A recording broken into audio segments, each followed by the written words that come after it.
The Millionaire family mocked the black hotel maid until she grabbed the mic, revealed her $42 billion inheritance, and left them frozen in shock. The Levingston family had spent years at the top of New York's elite social ladder. Old money, private jets, charity galas that doubled as power meetings. And on that glittering Friday night, they made the biggest mistake of their lives. They mocked the wrong woman. Nia Thompson had spent almost 2 years pushing a cleaning cart through the golden halls of the Bellmare Grand Hotel, quietly observing the arrogance of the wealthy. That night, dressed in a crisp housekeeping uniform, she blended into the background like she always did. No one suspected that beneath her calm smile and tired eyes was a story powerful enough to shatter their world in a single sentence. The Levingstons, Richard, the patriarch with political ambitions, Victoria, the perfectly poised matriarch, and their 2 children, influencer daughter Chloe and rebellious teen son Max, had arrived for the hotel's most prestigious charity gala.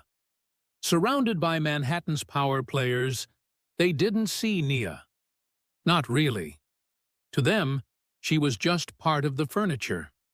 But in less than 3 hours, the maid they dismissed would step onto their stage, grab the microphone, and make their blood run cold. If you're ready to enjoy this story, don't forget to hit that subscribe button, like the video, and comment where you're watching from. Your support helps us bring more powerful stories like this, and trust me, you won't want to miss what happens next. Now, allow me to take you back to where this story really began. That Friday morning when Nia had just 16 days left of the most transformative experiment of her life. The early morning light poured through the cathedral-height windows of the Bellmare Grand Hotel, painting the white marble lobby in shades of amber and gold. Nia Thompson moved through these patterns of light and shadow with practiced invisibility, her rubber-soled shoes silent against the polished stone. At 28, she carried herself with a natural grace that even her Navy housekeeping uniform couldn't diminish.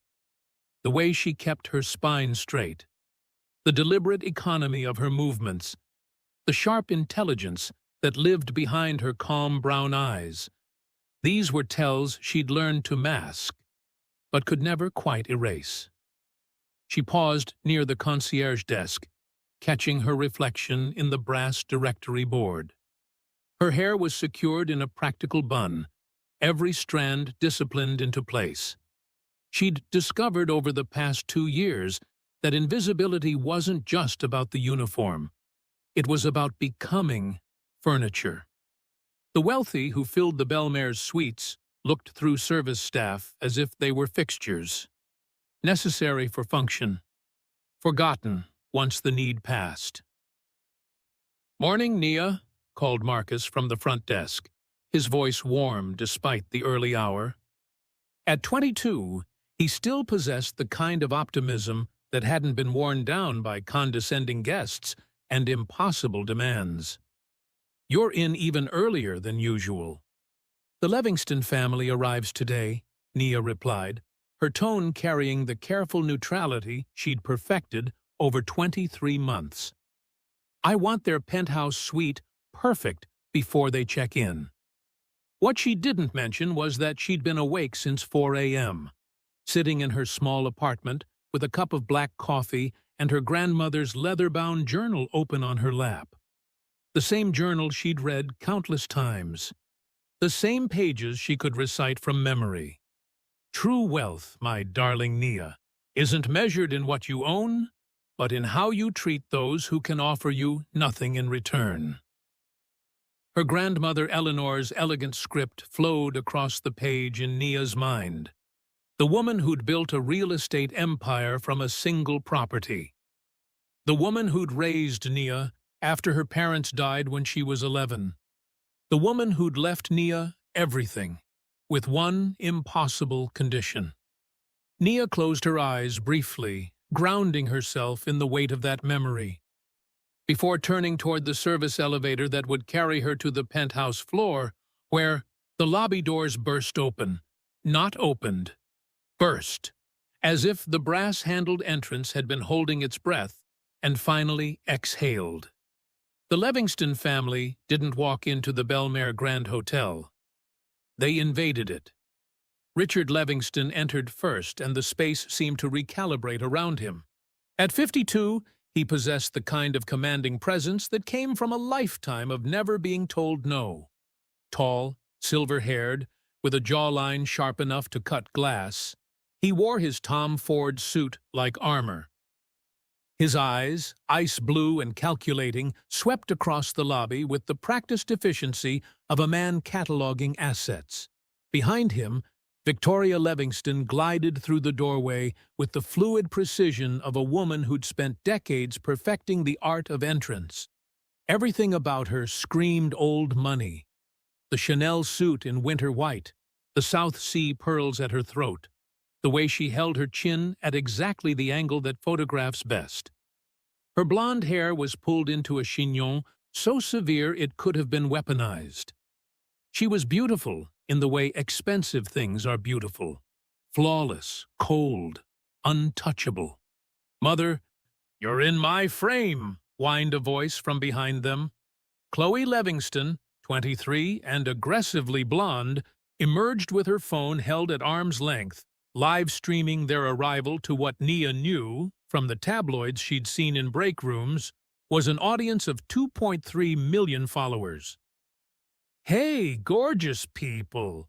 Chloe's voice shifted into the performative brightness of influencer speak. "We've arrived at the iconic Bellmare Grand for Daddy's big gala tonight. This place is literally insane. Look at these chandeliers." She spun in a slow circle, designer heels clicking against marble, Prada bag swinging from her elbow like a pendulum marking time until inevitable disappointment. The last to enter was Max Levingston, 17 and clearly wishing he were anywhere else. He slouched through the doorway with his hands shoved deep in the pockets of his rumpled blazer. Wireless earbuds lodged in his ears, dark hair falling across his forehead in a way that seemed deliberately calculated to irritate his parents. Where his family demanded attention, Max seemed to be actively trying to disappear.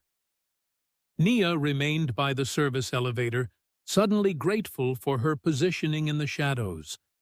From here, she could observe without being observed, a skill she'd honed into an art form over the past 23 months. "Reservation for Levingston," Richard announced to the front desk, his voice carrying across the lobby with the natural projection of a man accustomed to being heard. "The presidential suite." Marcus straightened immediately, his earlier ease vanishing. "Of course, Mr. Levingston. Welcome back to the Bellmare Grand. We have everything prepared exactly as—" "I should hope so," Victoria cut in, her voice as sharp and cold as January wind. "Given what we're paying for the privilege." She turned to survey the lobby, her critical gaze landing on a young bellhop struggling with their mountain of luggage. "Do be careful with those bags. That trunk alone is worth more than your annual salary." The bellhop's face flushed red, but he nodded mutely. Nia's fingers tightened around the handle of her cleaning cart. "This lighting is perfect," Chloe narrated to her phone, oblivious to the tension radiating from the staff around her. "Guys, I'm literally obsessed with this aesthetic. Very old money. Very— oh my God, is that Senator Hartley?" She pivoted, chasing after a silver-haired man crossing the lobby, her phone still recording. Richard was signing paperwork at the desk when his eyes landed on Nia for the first time. His gaze traveled over her in less than a second. Uniform, cart, dark skin, and she watched his brain complete its categorization. Service staff, irrelevant, invisible. Except he needed something. "You." Richard snapped his fingers, the sound cracking through the lobby like a small gunshot. "Maid." Nia had been called worse, but something about the casual dismissal in that single syllable made her jaw tighten. She rolled her cart forward, her expression carefully neutral. "Yes, sir?" "Our suite. I want it inspected personally before we go up." His tone suggested he was doing her a favor by acknowledging her existence. "The last hotel we stayed at, some disaster in Boston, had dust on the crown molding." Dust on crown molding. Unacceptable. "I understand, sir. I'll ensure—" "And fresh flowers," Victoria added without looking at Nia, her attention fixed on her phone screen. "Not those dreadful carnations. Peonies. White peonies. They should have been specified in our requests." "They were, ma'am," Marcus interjected gently from the desk. "We have white peonies arranged in the suite as—" "Then why is she still standing here?" Victoria's eyes finally lifted, landing on Nia with the warmth of a snake evaluating prey. "Shouldn't you be attending to our rooms?" "Of course." Nia maintained her composure, years of practice keeping her voice level. "I'll head up immediately." She was turning toward the service elevator when Richard's voice stopped her. "Actually, wait." Something in his tone made the lobby feel smaller. Nia turned back slowly. Richard had moved away from the desk, positioning himself in the center of the marble floor where the morning light created a natural spotlight. Several other guests had paused in their movements, sensing the shift in atmosphere the way animals sense approaching storms. "You know," Richard said, his voice pitched loud enough to carry, "I've been thinking a lot about service lately, about what it means to serve." He smiled, but there was nothing warm in it. "It's a noble profession, really. Honest work, the kind of work that builds character." Nia recognized the setup immediately. She'd watched men like Richard operate for 2 years, the way they positioned themselves, gathered an audience, turned human beings into object lessons. "People like you," Richard continued, gesturing vaguely at Nia, "should be grateful for places like this, for the opportunity to work in an environment of excellence, to see how the other half lives." His laugh was practiced, designed to invite others to join in. "Without people like us, people like you wouldn't have what, exactly?" The words left Nia's mouth before she could stop them. The lobby went silent. Richard's smile froze, confused by the interruption. "Excuse me?" Nia felt the weight of every eye in the space. Marcus looked terrified. The bellhop had stopped mid-step. Even Chloe had lowered her phone slightly, sensing potential content. But Nia had spent 2 years swallowing words. 2 years absorbing condescension like it was her job, because it had been. Her grandmother's condition had required silence, observation, restraint. But Nia Thompson had also taught her that there was a difference between bending and breaking. And something in Richard Levingston's casual cruelty had found the line. "I asked what we wouldn't have without people like you," Nia repeated, her voice quiet, but carrying in the marble-amplified space. She kept her shoulders straight, her hands steady on the cart. "You were making a point. I'm curious what it was." Richard's face darkened. Men like him weren't accustomed to being questioned by women like her. Women in uniforms, women who were supposed to be invisible, women who were black, and therefore, in his mental calculus, doubly dismissible. "I was making the point," he said slowly, dangerously, "that people should know their place. That gratitude for honest work is a virtue. That there's a natural order to things." He took a step closer. "Do you understand what I'm saying?" "I understand perfectly, sir." Nia met his gaze without flinching. "You're saying that my existence should be defined by gratitude for the opportunity to serve your comfort, that the natural order places you above me, that my place is to be invisible, grateful, and silent. Well, Richard's smile returned, sharper now. At least you're not stupid. Richard? Victoria murmured, but there was no reproach in her tone, only the mild concern of someone watching a show that might be going slightly off script. No, I think this is instructive, Richard said, warming to his theme now, playing to his audience. Several guests had stopped to watch openly. This is exactly what's wrong with society today. Everyone thinks they're equal. Everyone thinks their opinion matters. But the truth is you're being an asshole, Max said. Every head swiveled toward the teenager. He'd removed his earbuds, his jaw set in a way that made him look suddenly older than 17. Maxwell, Victoria hissed. What? He is. Max looked at his father with something between disappointment and disgust. She's just trying to do her job and you're… This doesn't concern you, Richard snapped. Actually, it does, because I have to watch you treat people like garbage and pretend it's some kind of life lesson. Max's voice cracked slightly, caught between teenage bravado and genuine anger. It's not character building. It's just mean. For 3 seconds, nobody moved. Then Richard laughed, a short, harsh sound. We'll discuss your attitude later, privately. He turned back to Nia, and his expression had shifted into something harder. I want my suite ready in 15 minutes, and I want it perfect. Can you handle that, or should I ask for someone more competent? I'll handle it, Nia said quietly. Good. Richard dismissed her with a wave. You're excused. Nia turned toward the service elevator, her face a careful mask of composure. But as she rolled her cart across the marble, she felt the weight of eyes on her back, some pitying, some uncomfortable, some silently furious on her behalf. Marcus caught her eye as she passed the desk. His expression said, I'm sorry. The young bellhop nodded at her with something like respect.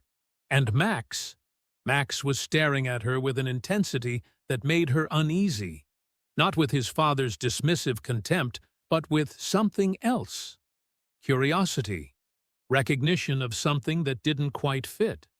The elevator doors closed, and Nia finally allowed herself to exhale.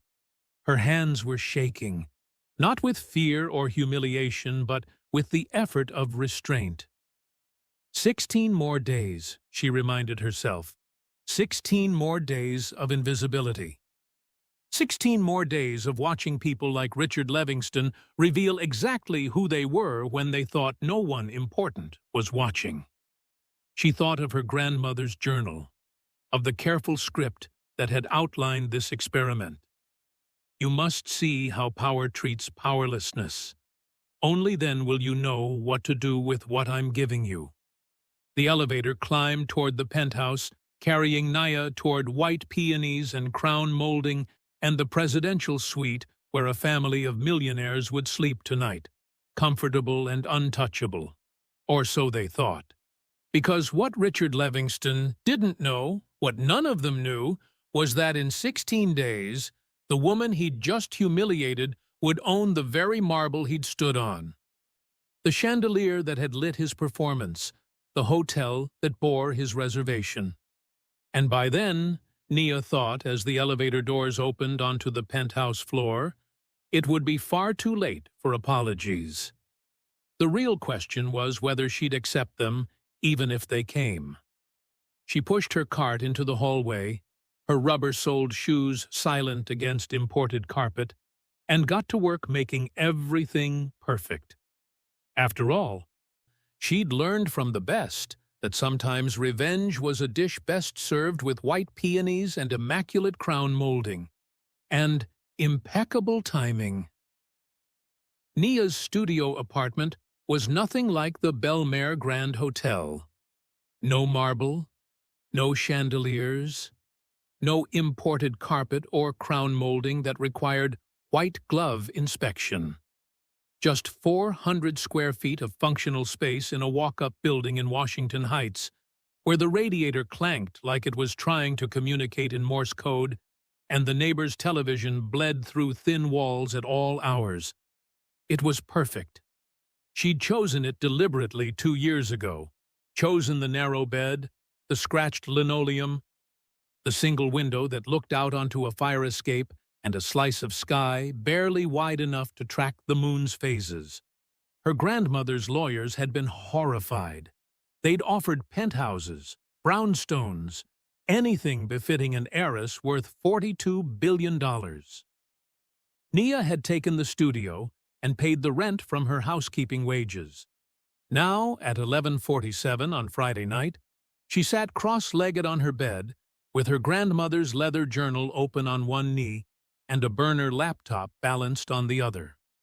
The blue light from the screen painted her face in shifting shadows as encrypted investment reports scrolled past. Portfolio adjustments, market analyses, acquisition opportunities that her grandmother's trust managers needed approval on before Monday's opening bell. She signed off on a commercial real estate deal in Singapore with 2 clicks, declined a hostile takeover bid with 3 more, authorized the expansion of a scholarship fund for underprivileged students at Howard University, all while still wearing her housekeeping uniform because she'd been too exhausted to change after her shift ended at 11. The duality of her existence had become so practiced over the past 23 months that it felt almost normal now. By day, she was Nia Thompson, invisible maid, pusher of cleaning carts, scrubber of toilets, maker of beds that other people's bodies would crumple. By night, she was Nia Thompson, steward of an empire built by a woman who'd started with nothing but determination and a single piece of property in Harlem. Her phone buzzed. A text from Gerald Whitmore, her grandmother's longtime attorney, and the only person besides the trust managers who knew where she was. Day 714, 16 to go. How are you holding up? Nia stared at the message for a long moment before typing back. Ask me in 17 days. She set the phone aside and let her gaze drift to her grandmother's journal. The entry she'd been reading was dated March 15, 1987, 38 years ago, when Eleanor Thompson was 53 and had just purchased her 12th property. Today, a man spat on my shoes because I refused to accept his lowball offer. He called me uppity, called me worse things than that. I went home, cleaned his spit off my pumps, and bought the building next to his out from under him. Not out of spite. Spite is expensive and useless. But because I needed him to understand that disrespect is a poor negotiating strategy. Power, my darling Nia.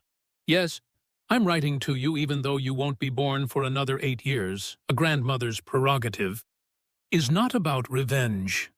It's about consequence. The world teaches some of us early that our dignity is negotiable. Our job is to teach them otherwise. Nia traced her grandmother's handwriting with one finger, feeling the slight indentation in the paper where the pen had pressed firmly on certain words. Dignity, consequence, teach. Richard Levingston's voice echoed in her memory. People like you should be grateful. She closed the journal carefully and opened her laptop to a different folder, one labeled Bellmare Personnel Files, that she'd been given access to as part of her inheritance preparation. Inside were performance reviews, salary histories, and personal notes on every staff member at the hotel. Marcus at the front desk, 22 years old, sending money home to his mother in Santo Domingo, studying for his hospitality management degree at night. 3 commendations for exceptional service. 1 written warning for giving a homeless woman access to the lobby bathroom last winter. The bellhop Richard had snapped at. James Chen, 19, first-generation American, working 2 jobs to pay for his pre-med courses at City College. His father had been a bellhop at the Bellmare for 30 years before a stroke forced his retirement.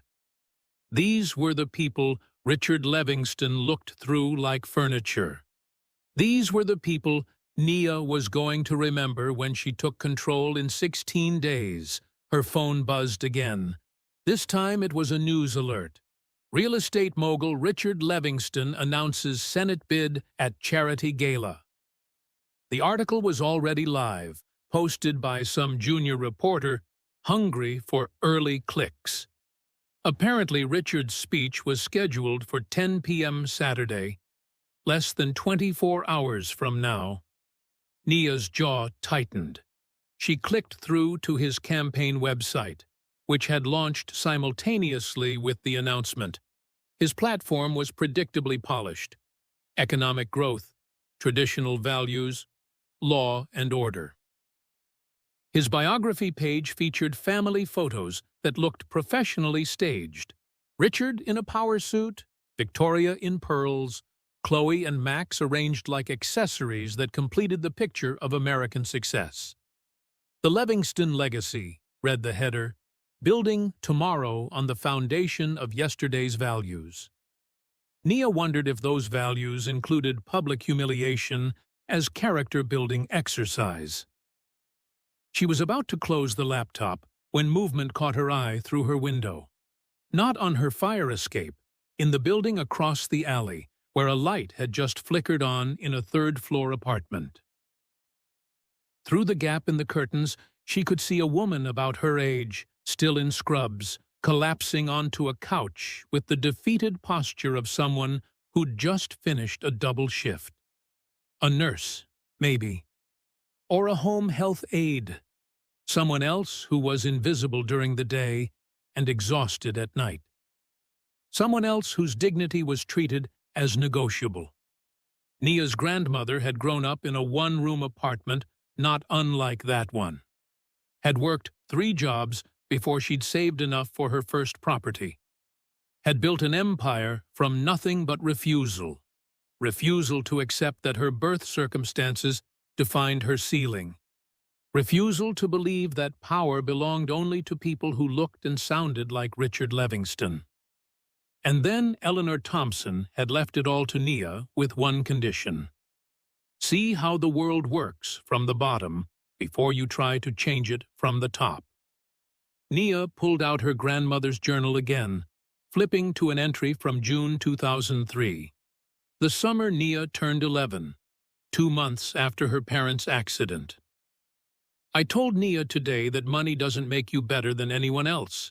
It just makes you more responsible. She asked me if that meant rich people should be nice to poor people. I said no. People should be decent to each other, period. Wealth just means you have the power to cause more harm when you're not. She's so young still, but she listens in that intense way her mother used to listen, like she's filing everything away for later. I think she understands more than she lets on. The question is whether she'll remember these lessons when she's the one with power. Nia closed her eyes, hearing her grandmother's voice so clearly it could have been in the room. The question is whether she'll remember. She was remembering now, remembering the way Richard had snapped his fingers like she was a dog, remembering Victoria's cold dismissal, remembering Max's unexpected defense, and the way something in his teenage rebellion suggested he saw cracks in his family's foundation that they refused to acknowledge. 16 more days of watching. 16 more days of listening. 16 more days of being invisible, so she could see them clearly. The next morning, Saturday, Nia was assigned to the Levingston suite for turn-down service. She knocked precisely at 2 p.m.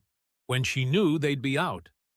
Richard at a donor lunch, Victoria at a spa appointment, Chloe filming content somewhere in Soho. "Housekeeping," she called out of habit, then let herself in with her master key. The presidential suite was a study in controlled chaos. Designer clothes draped over furniture like expensive bunting.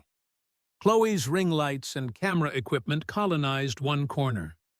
Room service trays sat on every surface, the remains of breakfast and lunch mingling with scattered papers, makeup cases, and charging cables that snaked across imported rugs like technological ivy. Nia moved through the space with practiced efficiency, but her eyes catalogued everything. On the desk, Richard's speech notes for tonight's gala, annotated in his sharp handwriting.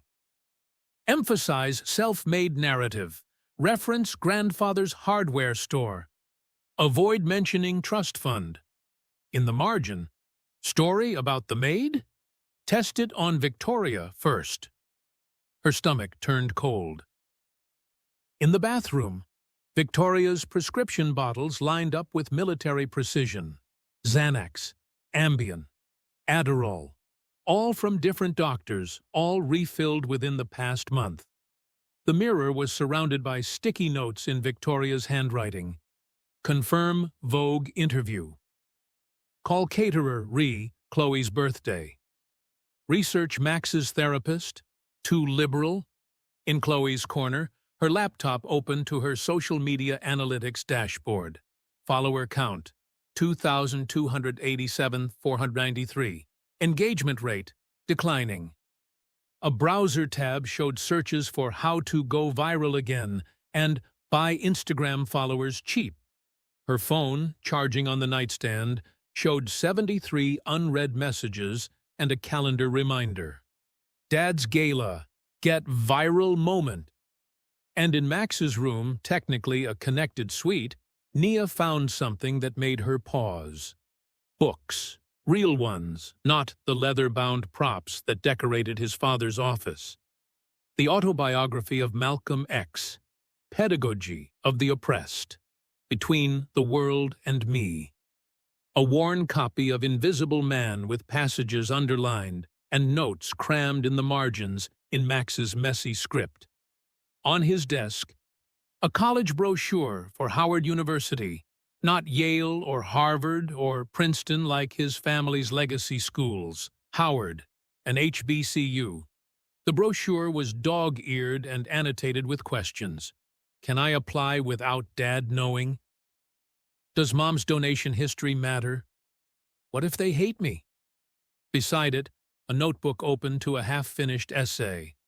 My father says he's self-made, but he started with $1 million trust fund and his grandfather's real estate connections. Is that self-made, or is that just being born on third base and thinking you hit a triple? When does privilege become responsibility instead of ammunition? Nia stood very still, staring at the teenager's words. Max Levingston was asking the questions his family refused to consider, and that made him dangerous, to them, if not to himself. She was about to move away when she heard the suite door open. Don't care what your therapist says. You're not going to some... Victoria's voice cut off abruptly as she entered and saw Nia. Oh, you. Nia turned, her expression neutral. Mrs. Levingston, I was just finishing... Were you touching Max's things? Victoria's eyes had gone sharp, scanning the room for evidence of violation. Just dusting, ma'am. Dusting? Victoria's laugh was cold. Of course. She moved into the room, her heels clicking against hardwood like a countdown. Let me be very clear about something. This family values privacy. We don't need staff looking through our belongings. Do you understand? Perfectly, ma'am. Good. Victoria picked up Max's Howard brochure and slipped it into her purse with the casual theft of someone who believed surveillance was love. My son sometimes forgets his place, where he comes from, the responsibilities that come with our name. Her eyes met Nia's, and there was steel beneath the perfectly applied makeup. People like you might not understand that. The burden of legacy. People like you. Nia felt the phrase land like it was meant to, like a border wall, a definition, a cage. "I understand more than you think," Nia said quietly. Something flickered across Victoria's face. Suspicion, maybe, or simply the reflexive dismissal of anything a maid might claim to understand. "Just finish quickly," Victoria said. "We have a gala tonight. A very important evening for this family. We can't have distractions."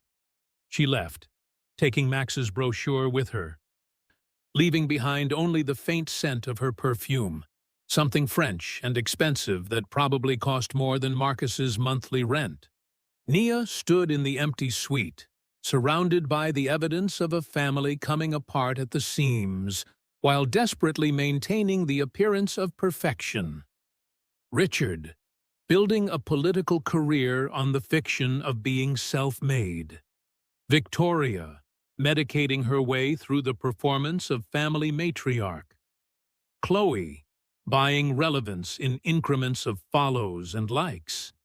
And Max trying to figure out who he was when he wasn't being a Levingston. They were all performing.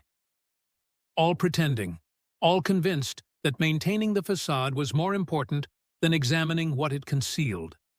Nia finished her work quickly and returned to the service corridor, her mind already turning over what she'd seen.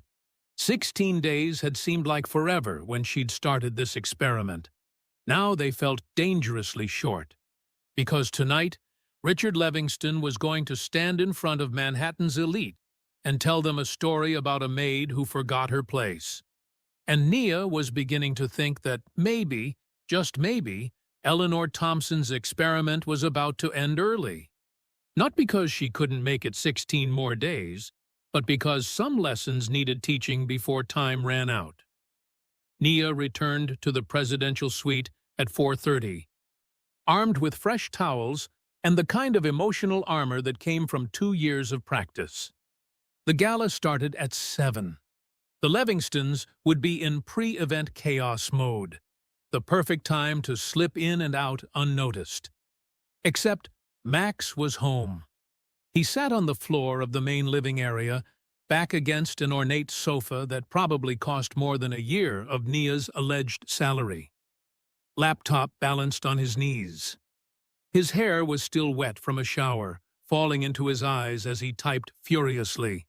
And he'd traded his rumpled blazer for a worn hoodie that looked deliberately chosen to irritate his parents. He looked up when she entered, and something in his expression made Nia's instincts sharpen. "Oh," he said, "it's you. Not the maid. Not housekeeping. You. Just bringing fresh towels. Mr. Levingston."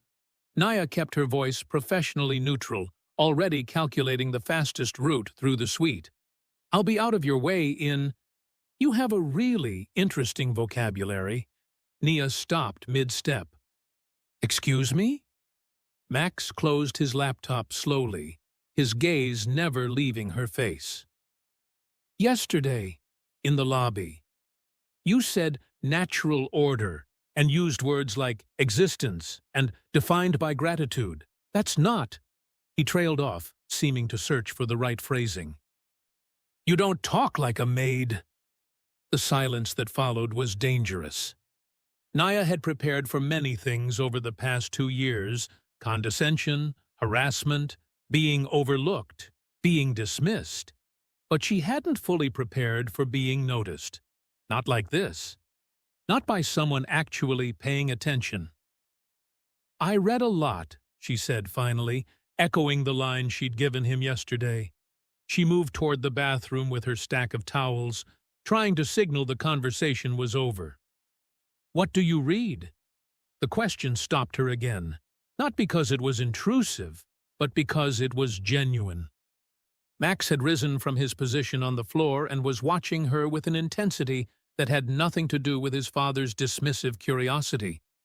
This was something else, the focused attention of someone trying to solve a puzzle. "Mr. Levingston, I really should—" "Max! Just Max!" He took a step closer, and Nia fought the urge to step back. And I'm not trying to be weird, you're different. Yesterday, when my dad was being an asshole, Maxwell! Victoria's voice cracked through the suite like a whip. She stood in the doorway of the master bedroom, wrapped in a silk robe, her hair in curlers that somehow looked aggressively elegant. Her eyes moved between Max and Nia with the rapid assessment of a woman who'd built a career out of reading social situations for threat levels. "What are you doing?" Victoria's question was aimed at Max, but her gaze stayed locked on Nia. "Talking," Max said. "It's this thing humans do where, don't be glib." Victoria moved into the room with the predatory grace of someone who knew exactly how to use space as intimidation. "We don't fraternize with staff. You know this." "I wasn't fraternizing. I was having a conversation."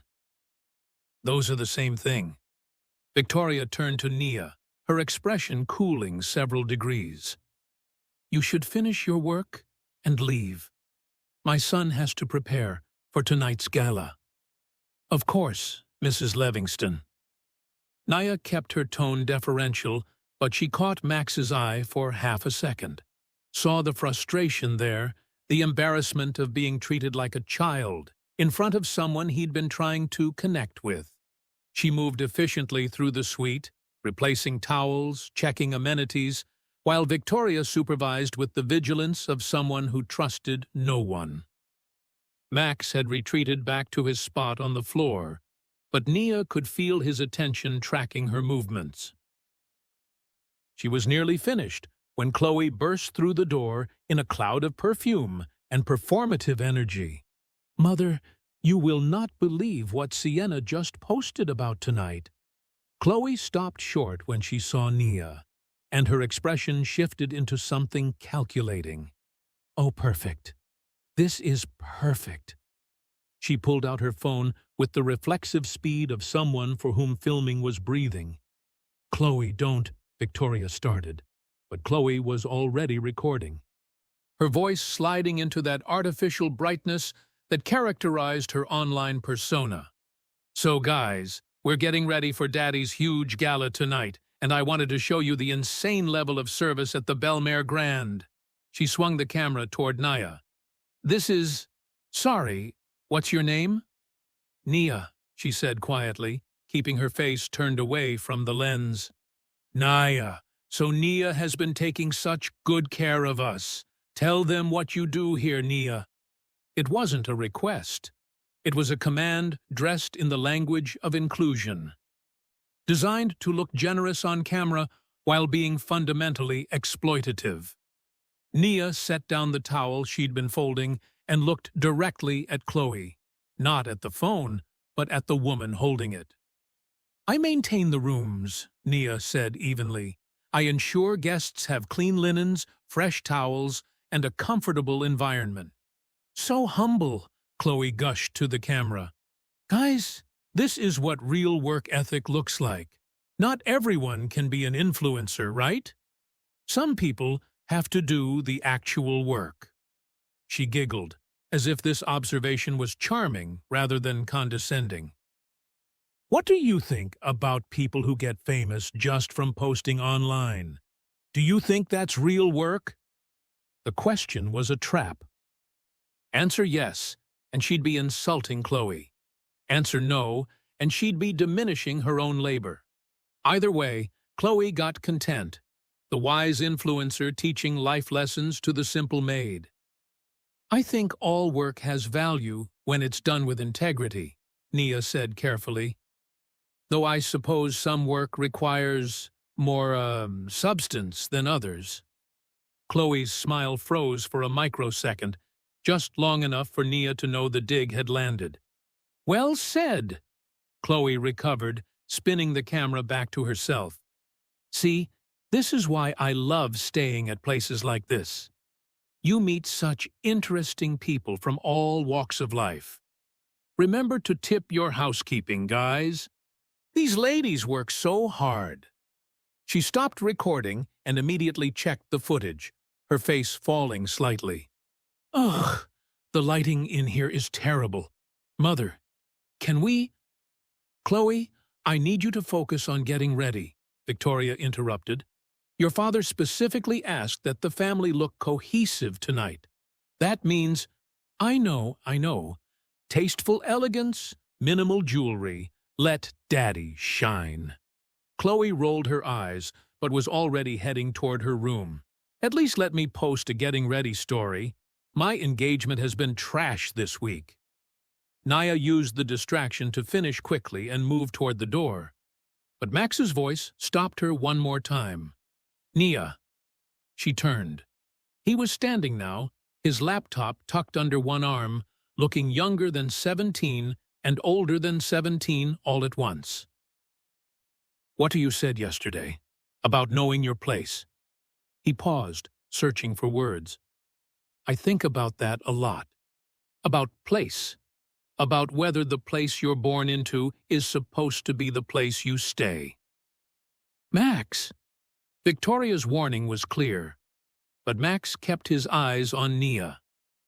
Do you think people can change? Like, fundamentally? It was the kind of question that should have been simple but wasn't. The kind of question that suggested Max Levingston was asking about more than philosophy. He was asking about himself. I think people reveal who they always were, Nia said quietly. Change isn't about becoming someone different. It's about having the courage to be who you actually are. Something shifted in Max's expression, recognition maybe, or hope. That's enough, Victoria said sharply. Nia, you're dismissed. Nia left without another word, but as she pulled the door closed behind her, she heard Max's voice one more time. Why are you so scared of me talking to her? She didn't hear Victoria's response. Back in the service corridor, Nia leaned against the wall and allowed herself 3 deep breaths.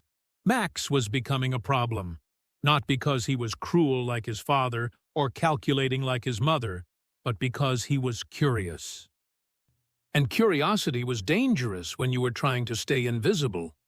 She was pulling out her phone to check the time when she heard voices from the suite next door.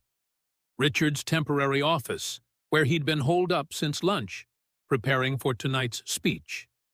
The door was slightly ajar. Nia knew she should keep walking.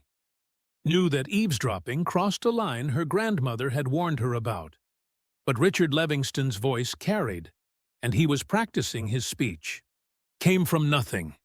My grandfather ran a small hardware store in Brooklyn, and my father built that into a modest real estate portfolio. Everything I have, I earned through hard work, discipline, and the American dream. Nia's jaw tightened. She'd done her research. Richard's grandfather hadn't run a hardware store. He'd owned 3, plus a lumber yard. Richard's modest inheritance had been $7.3 million in 1995, which he'd turned into a larger fortune, primarily through leveraged buyouts and political connections. The American dream, apparently, was easier to achieve when you started on third base. No, that's not quite right. Richard's voice turned critical. We need something more relatable, more human. What about that story? That was Victoria's voice, measured and strategic. The one about the maid yesterday. The one who thought she could talk back. I don't know. Is that too much? Darling, your base loves that kind of thing. Strong leadership, not tolerating disrespect. Frame it as a lesson about boundaries and mutual respect. Victoria's tone suggested she'd said these words before, polished them into talking points. You weren't being cruel. You were being clear. There was a pause, then Richard chuckled. You're right. It's perfect. A real-life example of what happens when people forget that society has structure. That respect flows in certain directions. Just don't mention that she was black, Victoria added pragmatically. Let them infer it. You want the implication without the liability. Of course. I'm not an amateur. Nia's hands had curled into fists without her realizing it. She forced them open, forced her breathing to stay steady. This was exactly what her grandmother had wanted her to see, not the public performance, but the private calculation. The way power constructed narratives that justified its own cruelty. She was about to move away when she heard papers shuffling and Richard's voice again, quieter now, almost vulnerable. Do you think it'll be enough? The speech, the campaign, all of it. What do you mean? Victoria sounded genuinely confused. I mean, what if I'm not… Richard stopped himself. Never mind. Forget I said anything. Richard, you're going to be magnificent tonight. You always are. This is what you were born for. Was I? Or is that just what we tell ourselves? The vulnerability in his voice was so unexpected, so human, that for half a second Nia almost felt something like sympathy. Almost. Then Victoria spoke again, and the moment shattered. Stop this. You sound like Max with his existential teenage nonsense. You are a Levingston. You were born to lead. Now, put on your tuxedo and remind New York why they should fear and respect you. You're right. You're always right. Nia moved away before they could notice her presence, her mind churning. Richard Levingston was a man terrified that he wasn't enough, trying to fill that emptiness with dominance and cruelty. Victoria was a woman who'd turned image maintenance into full-time warfare. Chloe was desperately chasing relevance in a digital economy that devoured people like her. And Max was trying to figure out if he had to be them. That night, after her shift ended, Nia sat in her studio apartment with her laptop open. She told herself she was just checking investment reports, reviewing the speech notes for the gala, preparing for what tomorrow might bring. But her fingers typed Max Levingston into the search bar instead. The results were predictable. Society page mentions, a few private school athletics articles, carefully curated family photos. Nothing revealing, nothing real. She tried again. Max Levingston, Howard University. Still nothing.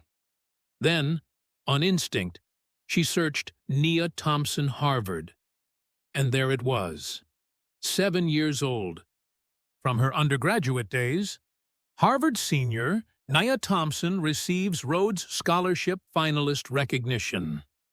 Below that, an older article. Thompson, named to Dean's List, continues family legacy of academic excellence. Her photo was younger, 21, hopeful, smiling in front of Widener Library with her whole future ahead of her, and no idea that in 7 years she'd be scrubbing toilets while inheriting billions. If Max Levingston was curious enough, determined enough, he'd eventually find these. And when he did, he'd know that something about his maid didn't add up. The question was, what would he do with that information? Nia closed her laptop and picked up her grandmother's journal, flipping to a passage she'd marked weeks ago. The most dangerous allies are the ones who have everything to lose by helping you. Because if they help anyway, if they choose principle over comfort, they might actually mean it. Max Levingston had everything to lose. His family, his inheritance, his place in a world built on the exact hierarchies he was starting to question. And in 6 hours, at his father's gala, Nia was going to find out whether that was enough to keep him silent, or dangerous enough to make him an ally. Either way, the 16 days were running out, and the cracks in the marble were spreading. The Bellmare Grand Hotel's ballroom had been transformed into something that existed somewhere between a cathedral and a coronation. Nia stood in the service corridor adjacent to the main space, watching through the narrow window as the final preparations fell into place. Crystal chandeliers, each one worth more than most people earned in a year, cast prismatic light across tables draped in ivory silk. Centerpieces of white orchids and roses climbed toward the ceiling in architectural arrangements that had taken a team of florists 8 hours to construct. The parquet floor had been polished to a mirror shine, reflecting the grandeur back on itself in an infinite loop of opulence. By 7:15, Manhattan's elite had begun to arrive. They came in German cars and Italian shoes, dripping in jewelry that required insurance policies and security details. Senators and their staffers, CEOs and their trophy spouses. Old money that had learned to dress down just enough to seem approachable, and new money that hadn't learned that lesson yet. Media personalities who narrated the scene for audiences watching from living rooms across the country, making poverty feel like a personal failing rather than a systemic design. Nia had volunteered for catering duty tonight, a last-minute addition to the staff roster that the events manager had been grateful for. They were short-handed, she'd explained apologetically. And would Nia mind helping serve champagne and hors d'oeuvres? Nia hadn't minded at all, because tonight wasn't about the overtime pay that would be added to her final check. Tonight was about observation, about watching the people who shaped policy and determined futures, seeing how they behaved when surrounded by their own kind, when the invisible people serving their drinks became even more invisible in the glittering distraction of wealth recognizing itself. "Thompson, you're on the East Quadrant," said Margot, the catering supervisor, a black woman in her 50s who'd been at the Bellmare since before Nia was born. She handed Nia a tray of champagne flutes, each one balanced with the precision of architectural engineering. "Keep moving, keep smiling, and for God's sake, if anyone spills on you, apologize like it was your fault." "Always do," Nia said. Margot's eyes softened slightly. "I heard what happened yesterday with the Levingston family." She lowered her voice. "You handled it better than I would have. Better than most would have." "Just doing my job?" "No, honey. What you did was keep your dignity when someone tried to take it. That's not the same thing." Margot squeezed her shoulder briefly. "Now get out there and make sure these rich people stay hydrated with their $300 champagne." Nia slipped through the service entrance into the ballroom proper, and the sensory assault was immediate. The space was enormous, vaulted ceilings soaring 30 feet overhead, walls adorned with gold leaf and Renaissance-style murals depicting mythological scenes of abundance. But it was the sound that struck her first. The particular acoustic signature of wealth, low laughter, clinking glasses, the rustle of expensive fabric. Conversations pitched at exactly the volume that suggested importance without vulgarity. 400 people filled the space, and collectively they represented enough power to reshape cities, influence elections, and determine the economic futures of millions of people who would never set foot in a room like this. Nia moved through them like water. "Champagne?" She offered her tray to a cluster of men in tuxedos who were discussing tax policy with the casual ruthlessness of people who'd never had to choose between medication and groceries. "If we can get the Senate majority, we can restructure the brackets entirely. Thompson's the one we should back, Richard. He understands the optics." They took glasses without looking at her face. She was a function, not a person. The champagne manifested because they wanted it, delivered by hands that existed only in service to that want. She drifted toward the next group. 2 women in couture gowns discussing a mutual acquaintance's recent divorce with the kind of vicious glee that the wealthy mistook for wit. Took him for everything. The house in the Hamptons, the pied-à-terre in Paris. Good for her. He was sleeping with that little secretary for years. Nia offered champagne. They took it, kept talking. Near the stage, she spotted Richard Levingston holding court with a circle of older men who radiated political power like heat. He was in his element, handsome in his custom tuxedo, silver hair perfectly arranged, smile calculated to convey both confidence and humility. He laughed at something one of the men said, the sound carrying across the ballroom, and Nia watched the others respond, bending toward him like plants toward sun. This was what he was born for, or what he'd convinced himself he was born for, which amounted to the same thing in rooms like this. Victoria Levingston worked the opposite side of the ballroom with equal efficiency but different tactics. Where Richard was expansive and charismatic, Victoria was surgical.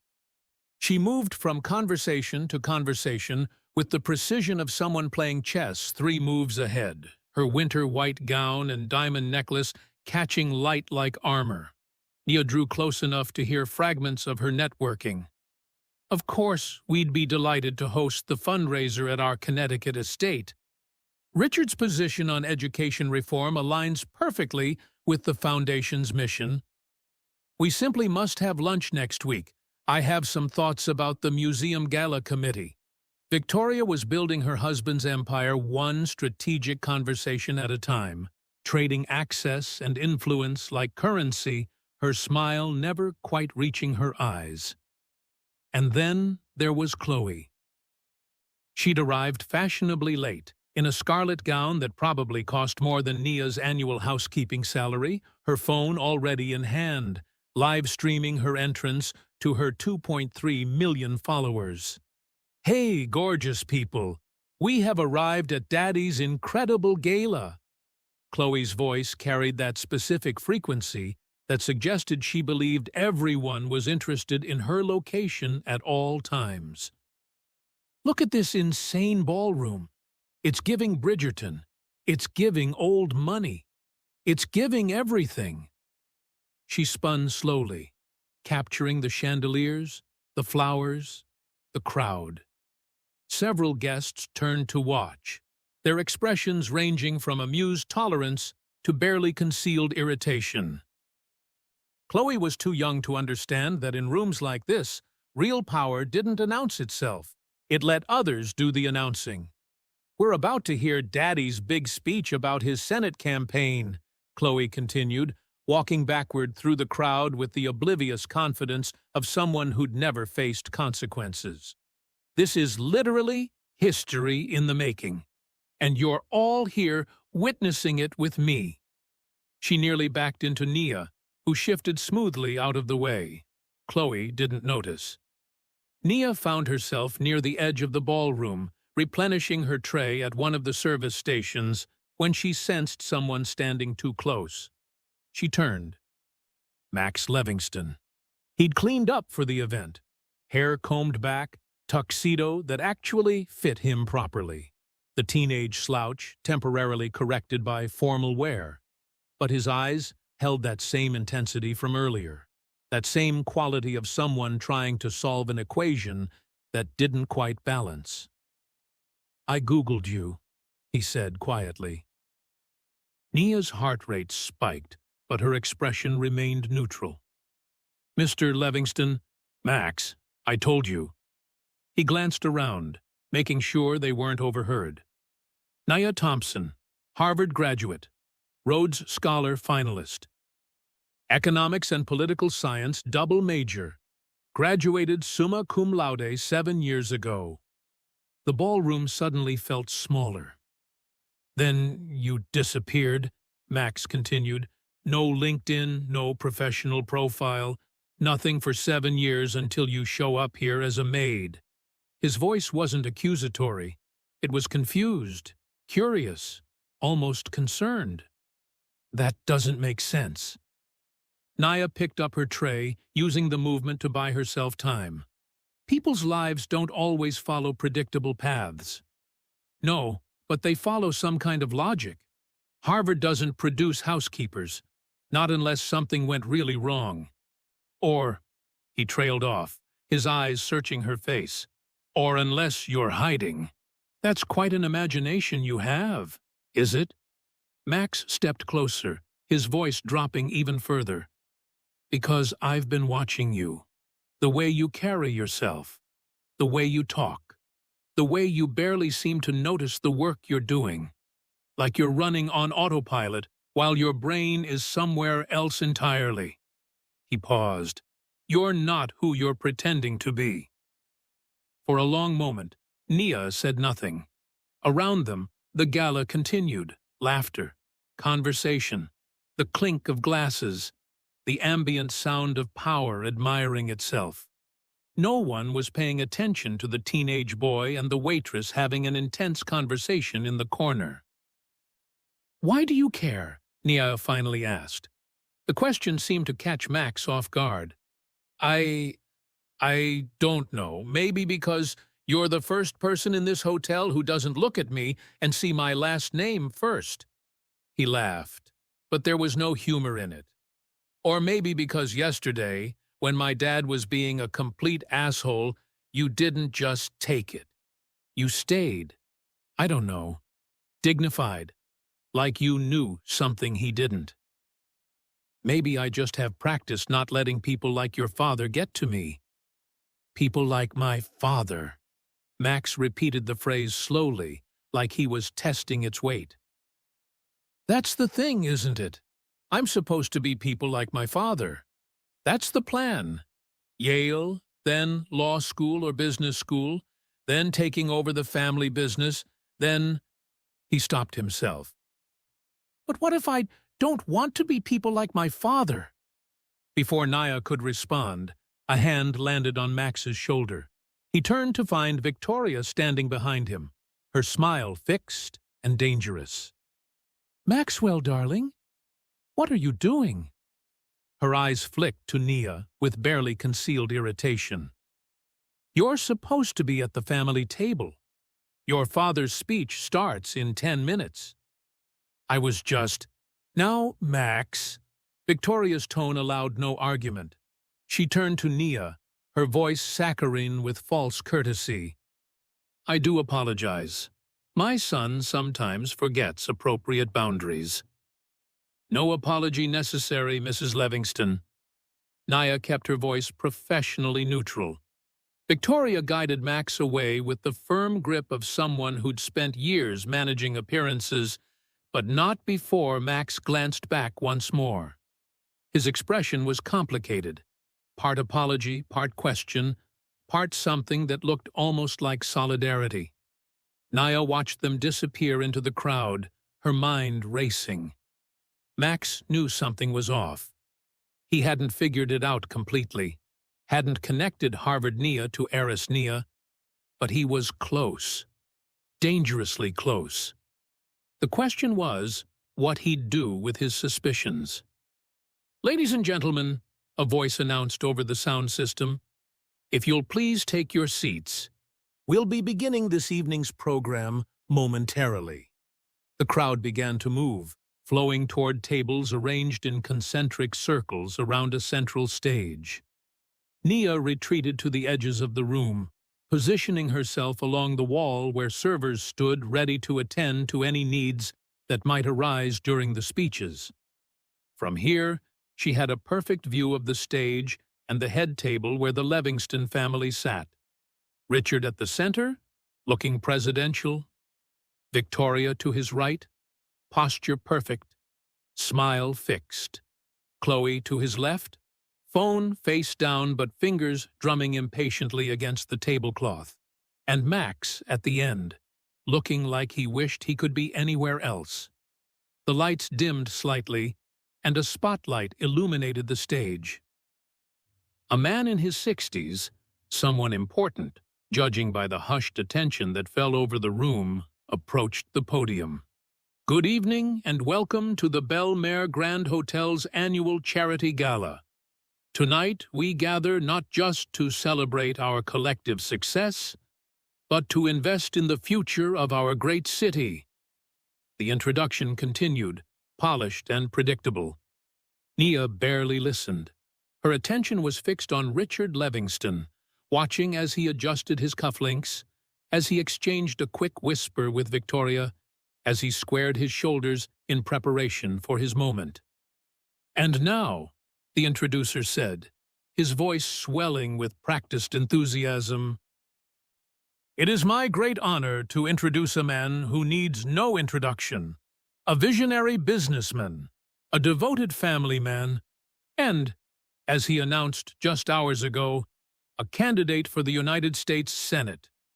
Please welcome Richard Levingston." The ballroom erupted in applause. Richard rose smoothly, buttoning his tuxedo jacket with the casual grace of someone who'd done this 1,000 times. He climbed the 3 steps to the stage, waved to the crowd, and approached the microphone. The spotlight caught him perfectly, turning his silver hair almost luminous, casting his shadow large against the curtain behind him. He smiled. The room smiled back, and Nia Thompson, standing in the shadows with an empty tray in her hands, felt something cold and certain settle in her chest.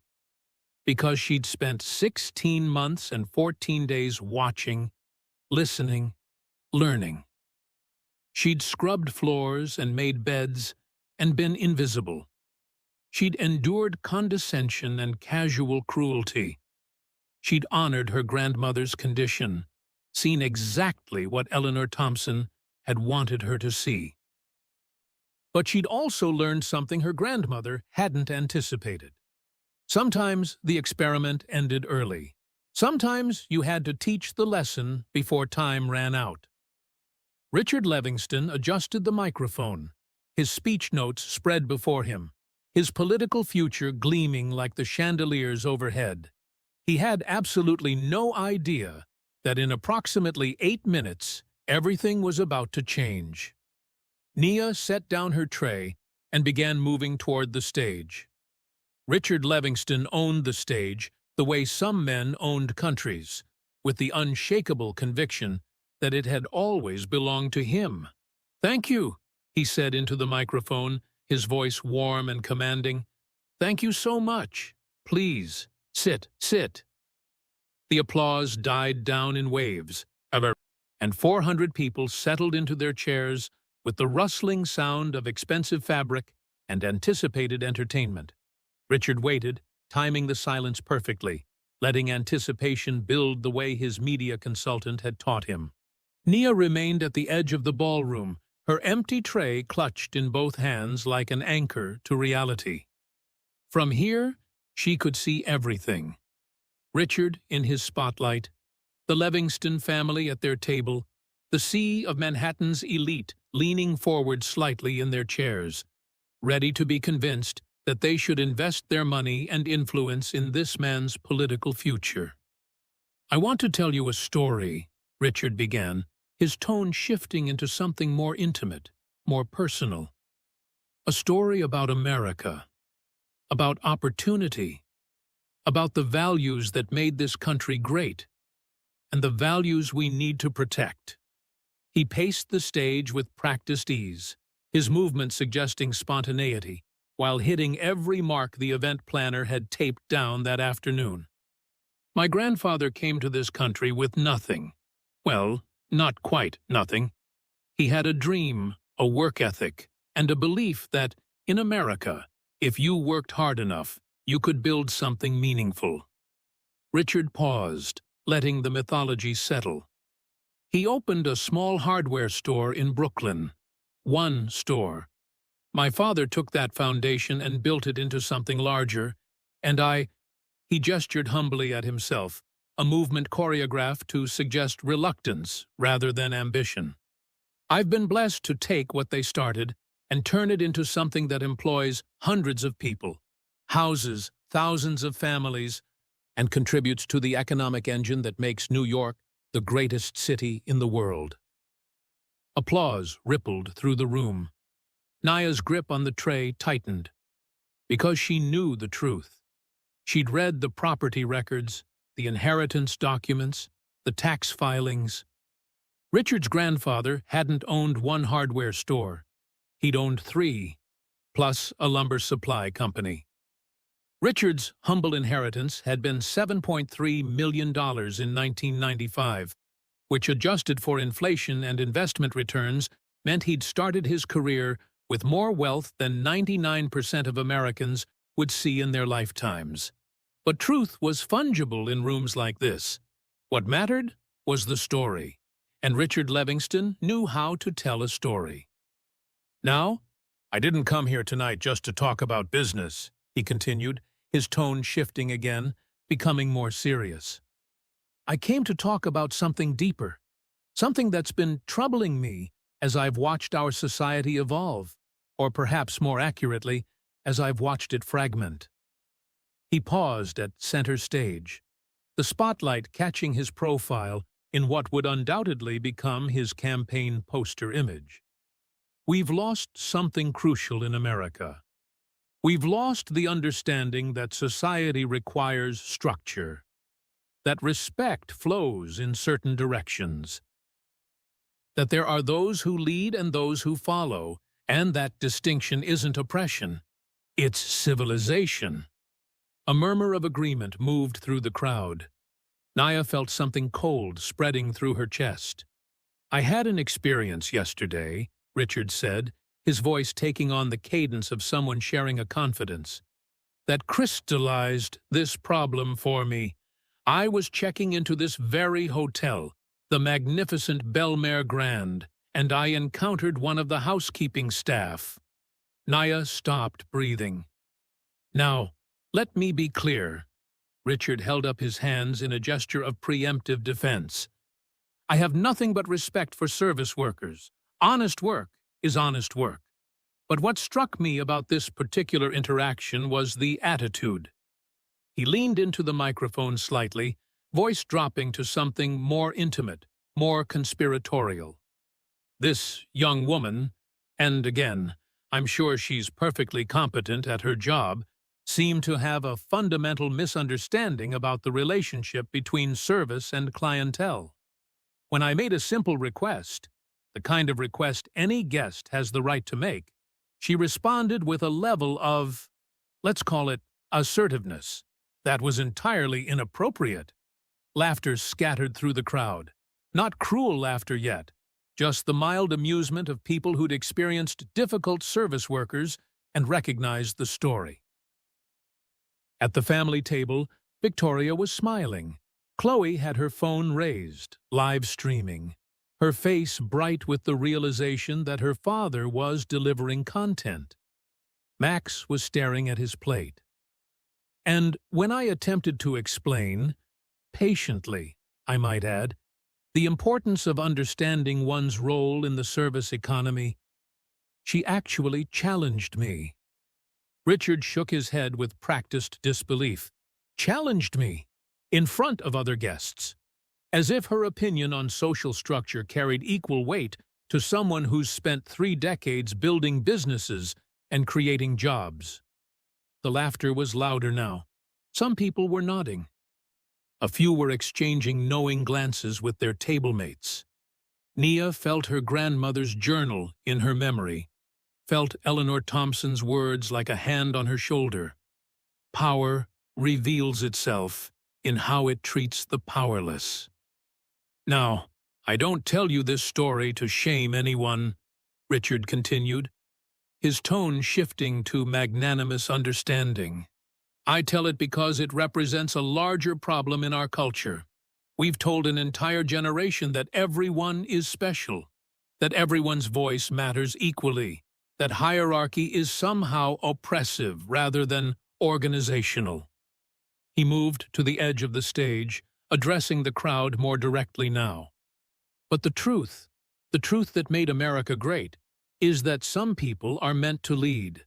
Some people have the education, the experience, the breeding, yes, I said breeding, and I'm not apologizing for it, that qualifies them to make decisions that affect others. And some people are meant to follow those decisions. That's not cruelty. That's not oppression. That's civilization." The applause was building now, gaining momentum.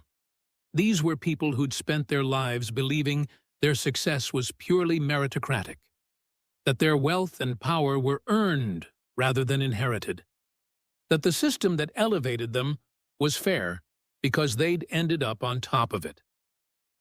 The maid I encountered yesterday, she's probably watching from somewhere in this hotel right now. Nia felt her blood turn to ice. She probably still thinks she was right to challenge me, that she was standing up for herself, asserting her dignity, all those things we're told to celebrate. Richard's smile was indulgent, almost paternal.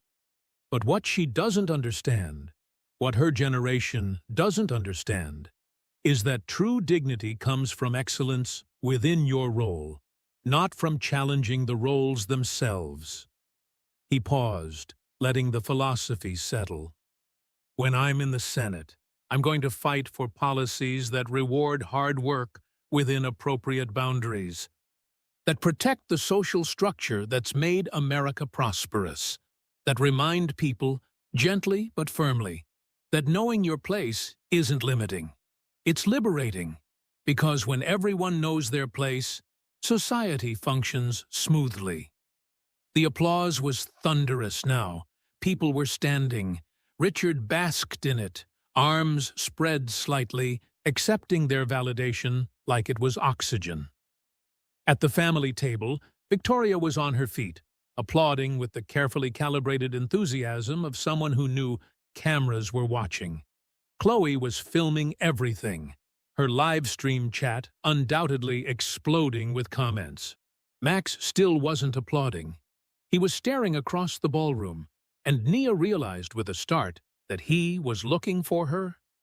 Their eyes met across the distance, and something in his expression, horror mixed with understanding, mixed with what might have been apology, told Nia that Max had just connected the dots, that he knew exactly who his father was talking about, that he'd Googled her, found the Harvard articles, and was now watching his father publicly humiliate a woman who had more education, more intelligence, and more actual merit than Richard could ever claim.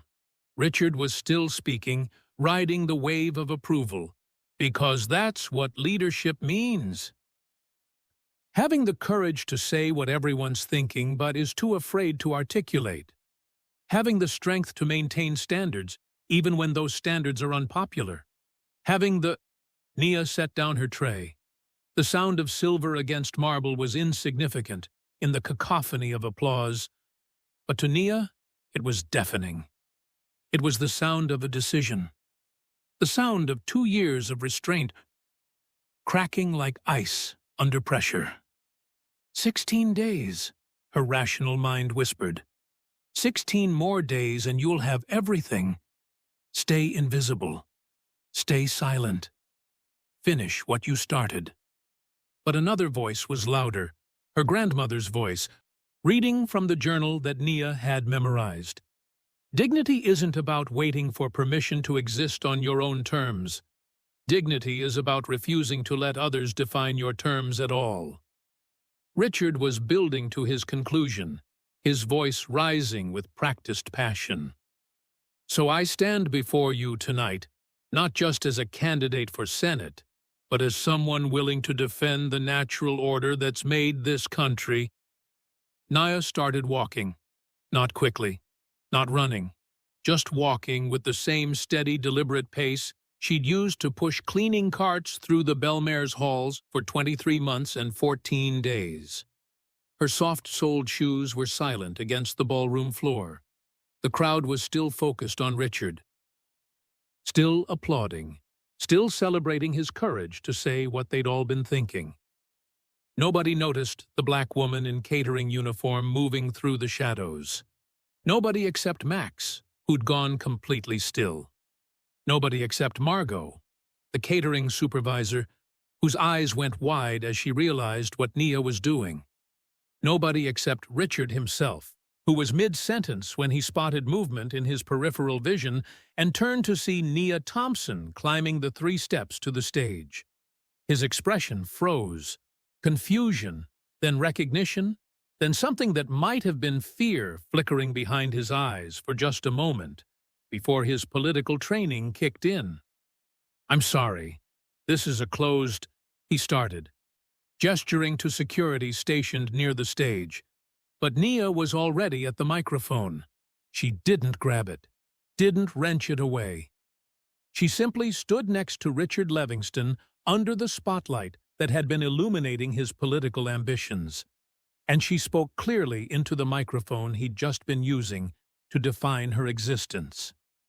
"Excuse me," Nia said, her voice calm and steady and carrying to every corner of the ballroom. "I'm the maid you're talking about." The silence that crashed over the ballroom was absolute. 400 people stopped moving, stopped applauding, stopped breathing. Chloe's live stream was still running, capturing everything. Victoria had gone pale. Max was half standing at his table, frozen in the act of either sitting down or standing up. And Richard Levingston, candidate for Senate, defender of natural order, champion of people knowing their place, stood 2 feet from Nia with his mouth slightly open and no words coming out. Nia turned to face the crowd, her hands loose at her sides, her posture straight. Every inch of her Harvard education and her grandmother's teaching and 2 years of observation coming together in this single moment. "I'm the woman Mr. Levingston believes should know her place," she said. "And I think it's time we had a conversation about that." In the service corridor, Margot had both hands over her mouth, torn between pride and terror. At the family table, Victoria looked like she might be sick. And in the crowd, 400 members of Manhattan's elite leaned forward in their chairs, no longer sure if they were witnesses to a scandal or a catastrophe or something that hadn't been named yet. Nia took a breath, feeling her grandmother's presence like a hand on her shoulder, and prepared to finish what Nia Thompson had started. The experiment was over. The lesson was beginning. For 3 seconds, nobody moved. Richard Levingston stood frozen at the podium, his carefully crafted speech abandoned on the lectern, his political smile cracking like old paint. The ballroom had become a still life, 400 people suspended in the moment between understanding and reaction. Their champagne glasses halfway to their lips, their applause dying in their throats. Nia Thompson stood in the spotlight that had been Richard's, wearing her catering uniform, and waited. She'd learned patience over the past 2 years. She could wait 3 more seconds. Richard finally managed, his voice lacking its earlier command. "This is highly inappropriate. Security?" "No." Nia's voice was quiet but absolute. She didn't raise her volume, didn't need to. The acoustics of the Bellmare ballroom had been designed to carry whispers to the back row, and every person in the space was straining to hear. "I think we're past inappropriate, Mr. Levingston. I think we're somewhere in the territory of necessary." She turned to face the crowd, and the spotlight followed her, operated by a lighting technician who'd apparently decided this was more interesting than the scheduled programming. "My name is Nia Thompson," she began, her hands steady at her sides. "And for the past 23 months and 14 days, I've worked as a housekeeper at this hotel. I've cleaned your rooms, I've made your beds, I've scrubbed your toilets, and yes, Mr. Levingston, yesterday I had the audacity to speak when you decided to use me as a teaching moment about knowing my place." A ripple of discomfort moved through the crowd. Several people shifted in their seats. At the family table, Victoria's face had gone from pale to ashen.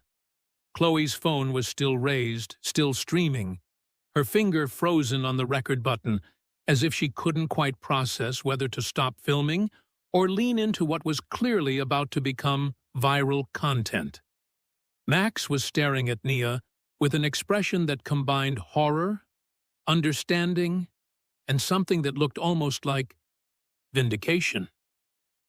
Richard recovered his politician's instincts, his voice hardening. "Young lady, I don't know what you think you're accomplishing, but this is a private event, where you just spent 5 minutes publicly mocking me in front of 400 people and however many thousand are watching your daughter's live stream." Nia's tone remained calm, almost conversational. "I'd say that makes this conversation public by your choice, not mine." Someone in the crowd gasped. Another person laughed, quickly stifled. But there, the realization was spreading through the ballroom like ripples in water. This wasn't a disruption. This was a reckoning. "You told a story about a maid who didn't know her place," Nia continued. "About a woman who had the arrogance to challenge someone of your— what was the word you used? Breeding." She let the word hang in the air like a bad turtle. "You turned a human interaction into a morality play about social hierarchy. About civilization, requiring some people to lead and others to follow. About respect flowing in certain directions." She took a step closer to Richard, and he took a step back. The movement was subtle, but in a room this silent, everyone saw it. "What you didn't mention in your story," Nia said, "was that your simple request was delivered by snapping your fingers at me like I was a dog. That your patient explanation involved telling me I should be grateful that people like you allow people like me to work in places like this. That your lesson in civilization included publicly humiliating me in front of your family and a lobby full of guests." More gasps. A few murmurs of recognition. Apparently, some of those lobby guests were in the ballroom tonight. "But here's what's interesting about your story, Mr. Levingston." Nia's voice took on an edge now, sharp and precise. "Everything you said was designed to establish that you have the education, the experience, the breeding that qualifies you to lead. That your 3 decades of building businesses and creating jobs somehow makes your opinion on social structure more valuable than mine." She paused, letting the setup settle. "So let's talk about education. You graduated from Yale with a 2.8 GPA in 1995 after your father made a substantial donation to the new business school building. I graduated summa cum laude from Harvard with a double major in economics and political science. I was a Rhodes Scholar finalist. I wrote my senior thesis on intergenerational wealth transfer and its impact on economic mobility, which, given tonight's speech, you might want to read." The murmurs were getting louder. Someone near the back said, "Holy shit," loud enough to be heard. Richard's face was cycling through expressions, confusion, anger, disbelief. "Let's talk about experience," Nia continued, her voice stronger now, 2 years of silence transforming into precision. "You inherited 7.3 years to $23 million from your father's estate in 1995. Your first major real estate deal was buying a property from a family friend at 30% below market value. Your self-made fortune was built on family connections, inherited capital, and the kind of access that most Americans can't even imagine." She gestured to the crowd, to the chandeliers, to the opulence surrounding them. "This hotel you're standing in? The Bellmare Grand Hotel, where you just checked into the presidential suite and demanded perfect service? Let me tell you about the woman who built it." Nia reached into her pocket and pulled out a folded photograph, one she'd been carrying for 2 years, creased from being held so many times. She held it up to the crowd. "Nia Thompson, my grandmother. She bought her first property in Harlem in 1955 with money she saved from working 3 jobs. She built a real estate empire from absolutely nothing. Not from a hardware store chain, not from a modest inheritance, from nothing. And she did it while being a black woman in an industry that didn't want her to exist." The ballroom was utterly silent now. Even the waitstaff had stopped moving. The Bellmare Grand Hotel was her crown jewel, Nia said, her voice softening slightly with memory. She purchased it in 1989, when it was failing, renovated it, turned it into what you see tonight. This marble you're standing on, Mr. Levingston, my grandmother chose it. These chandeliers, she commissioned them. This space where you just announced your Senate campaign, she built it. She looked directly at Richard and for the first time let her anger show. And when she died 2 years ago, she left it all to me. $42 billion in assets, including this hotel, with one condition, that I spend 2 years working in service positions, learning how people with power treat people they perceive as powerless, that I see exactly who people really are when they think no one important is watching. The gasps were no longer isolated. They were a wave, a collective intake of breath that seemed to vacuum the oxygen from the room. "So that maid you mocked yesterday?" Nia's voice was steady, but there was steel underneath now. "That woman you used as a cautionary tale about knowing your place? In 16 days, she becomes the legal owner of the hotel you're standing in. The hotel you just told 400 people you deserve more respect in because of your breeding and your experience and your natural right to lead." She turned back to the crowd, and her voice filled the ballroom. "I could buy and sell Mr. Levingston's entire real estate portfolio without checking my account balance. I could purchase his campaign, his donors, and his political future with a single phone call. But more importantly," she turned back to Richard, and her expression was something between pity and contempt, "I know what you don't. I know what it means to be invisible. I know how you treat people when you think they can't affect your life. I know that your civilization is just a polite word for cruelty, and I know that the natural order you're so desperate to defend is just your fear that someone might take away the advantages you inherited and pretended you earned."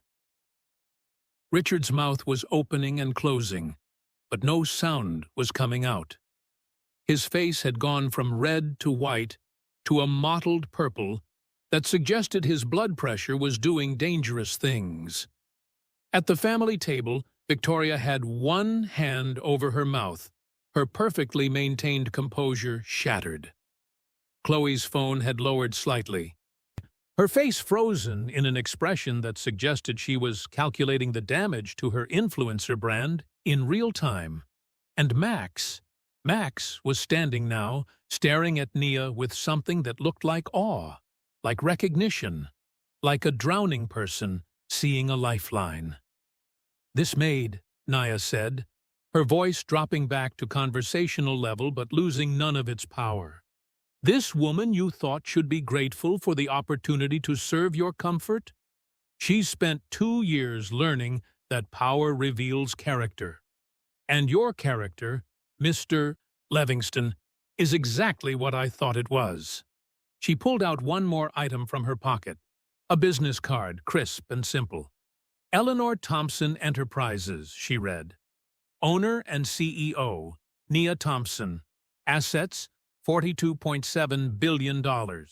Properties, including the Bellmare Grand Hotel, 47 other hotels across 6 continents, and approximately 30% of the commercial real estate in Manhattan's financial district." She set the card on the podium, next to Richard's abandoned speech. "You wanted to talk about knowing your place?" Nia said quietly. "Here's the thing about place, Mr. Levingston. It's not fixed. It's not determined by breeding or inheritance or the accidents of birth. It's determined by who you are when no one's watching, by how you treat people who can't immediately benefit you, by whether you use your power to lift others up or push them down." She stepped back from the microphone, and her voice carried without amplification. "You failed that test, spectacularly, publicly, on live stream."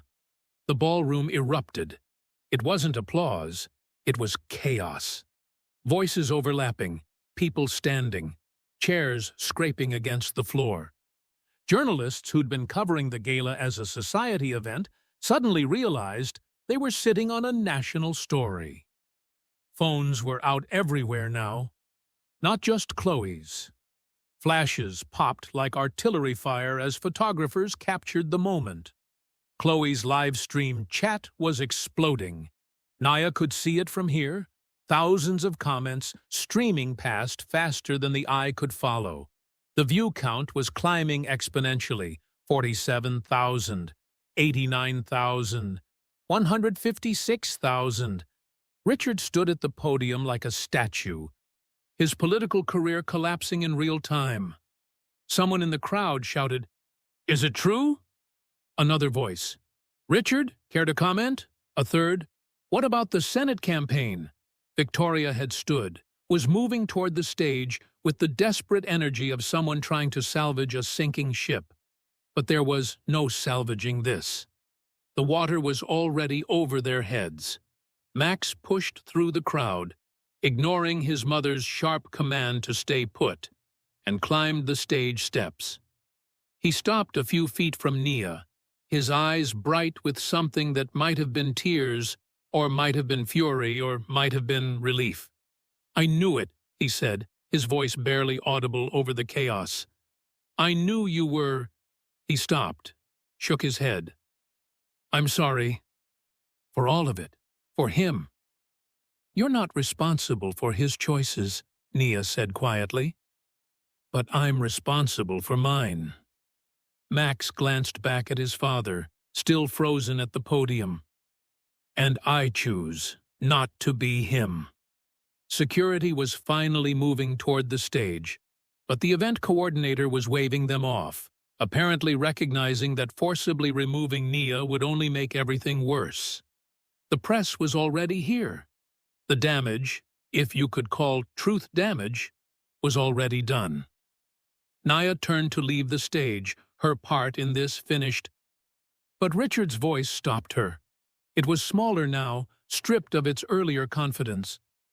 "Who are you?" he asked, and for the first time, he sounded human, confused, genuinely lost. "Really?" Nia looked at him. This man who'd snapped his fingers at her, who'd mocked her publicly, who'd built a campaign on the fiction that people like her should know their place, and felt something unexpected. Not sympathy, but recognition that he'd just lost everything because he couldn't see past his own assumptions about power and worth, and who deserved to be heard. "I'm exactly who I said I was," Nia answered. "I'm someone who knows that dignity isn't given. It's inherent, and you can't take it from people just because you think you should be able to." She walked off the stage, through the parting crowd, past the flashing cameras, and shouted questions. Margot was waiting at the service entrance, tears streaming down her face, arms open. "Girl," Margot said, crushing Nia in a hug, "do you have any idea what you just did?" Nia looked back at the ballroom, at the chaos, at the collapsed politician, at the influencer whose phone was still recording her family's destruction, at the teenager who'd chosen humanity over hierarchy, and smiled. "I finished my grandmother's experiment," she said. "Honey," Margot laughed through her tears, "you just changed the whole damn conversation." In 16 days, Nia Thompson would legally inherit $42 billion and assume control of an empire. But tonight, standing in her catering uniform in a service corridor, while Manhattan's elite imploded in the ballroom behind her, she'd already inherited something more valuable. The certainty that her grandmother had been right. Power didn't corrupt. It revealed. And sometimes, revelation was the most powerful thing of all. The world broke at 10:47 p.m. Eastern Standard Time. That's when Chloe Levingston's live stream, which had been running continuously through her father's speech and Nia's revelation, hit 1 million concurrent viewers. By 11:15, it had been screen-recorded, clipped, and shared across every major social media platform. By midnight, and the Maid owns. The hotel was trending #1 worldwide, overtaking a presidential scandal and a celebrity divorce. Nia watched it unfold from her studio apartment in Washington Heights, her burner laptop open on her bed, her grandmother's journal resting beside her like a talisman. The clips were everywhere. Dozens of angles. Chloe's live stream, yes, but also shaky phone videos from guests, professional footage from news crews covering the gala, even security camera angles that someone had leaked to TMZ. Every platform had its own version, its own commentary, its own hot take. On Twitter, the discourse was vicious and immediate. A billionaire heiress spent 2 years as a maid to expose the rich, and I am living for this energy. Richard Levingston really stood on stage and mocked a woman worth $42 billion while announcing his Senate campaign. The arrogance, the caucasity. This is the most savage takedown I've ever witnessed. She didn't just destroy him. She deconstructed his entire worldview in 4 minutes. Everyone talking about the money, but can we discuss how she memorized his GPA? The level of preparation. The precision. On TikTok, the clips had already spawned 1,000 reaction videos. Teenagers filming themselves watching Nia's speech, their expressions cycling through shock and delight and righteous fury. On Instagram, the think pieces were flowing.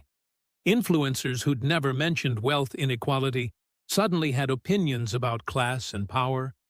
Brands were scrambling to distance themselves from anything Levingston adjacent. Nia scrolled through it all with a strange sense of detachment, like she was reading about someone else's life. Her phone had been ringing constantly since she'd left the hotel. Gerald Whitmore, her grandmother's attorney, calling every 15 minutes. The trust managers, several news outlets who'd somehow gotten her number. She'd turned it off an hour ago, needing silence to process what had just happened. At 1:37 a.m., her laptop pinged with a news alert from the New York Times. Billionaire heiress's 2-year undercover experiment exposes Senate candidates' class prejudice. The article was already online, posted with the speed of journalism that smelled blood in the water. It had everything. Background on Nia Thompson's empire, details about Nia's Harvard credentials, quotes from hotel staff about her work ethic, and a devastating play-by-play of Richard Levingston's speech, followed by Nia's response. The final paragraph was particularly brutal. Mr. Levingston's campaign website was taken offline at approximately 11:30 p.m. His campaign manager has not responded to requests for comment. As of this writing, at least 7 major donors have publicly withdrawn their support. The question now is not whether Richard Levingston can recover from this public humiliation, but whether his political career can survive the revelation that his entire campaign platform was built on the mockery of a woman who represents everything he claims to champion. American entrepreneurship, inherited wealth used responsibly, and actual self-made success. Nia closed the laptop and picked up her grandmother's journal. Opening to a passage she'd read so many times, the pages fell open automatically. When you reveal the truth about power, Nia, expect the powerful to react like wounded animals. They'll lash out. They'll deflect. They'll try to make you the villain of their story. Let them. The truth doesn't need defending. It just needs witnessing. And you've given the world eyes. Her phone, still powered off, sat on her nightstand like a bomb waiting to detonate the moment she turned it back on. She left it off. By Sunday morning, the fallout had metastasized into a full cultural moment. Richard Levingston's Senate campaign was effectively over before it had begun. The Washington Post ran a front-page story detailing his family's actual financial history, not the modest hardware store mythology, but the reality of inherited wealth and strategic political connections. 4 more donors withdrew publicly. 3 issued statements condemning his remarks. His campaign consultant resigned via a terse email that was immediately leaked to Politico. Khloé's influencer empire was crumbling in real time. Her brand partnerships, a makeup line, a clothing collaboration, a meal kit sponsorship, all issued nearly identical statements. Pausing our relationship pending further review. Her comment sections had become war zones. Her follower count, which had spiked initially as people flocked to see the original footage, was now dropping by thousands per hour as the algorithm turned against her and brands pulled promotional support. The irony wasn't lost on anyone. Khloé's quest for viral content had succeeded. She'd just been on the wrong side of it. Victoria had disappeared from public view entirely. The Connecticut estate gates were closed. Her social media accounts went dark. Friends who called got voicemail. She'd spent 2 decades building a reputation as Manhattan's perfect hostess, the woman who knew everyone and orchestrated everything. That reputation was now toxic. An event planner leaked an email showing Victoria's detailed instructions for a charity auction, including a note that read, "Seat the nouveau riche on the periphery. They're useful for donations but shouldn't mix with established families." Even taken out of context, it was damning. In context, it was devastating. Max called Nia at 2:00 p.m. Sunday afternoon. She'd finally turned her phone back on, waded through 247 missed calls and 1,193 text messages, and was contemplating throwing the device into the Hudson River when his name appeared on her screen. She almost didn't answer. But something in her, the same instinct that had made her notice his books, his questions, his doubt, made her pick up. "Hi," Max said. His voice sounded hollowed out, exhausted.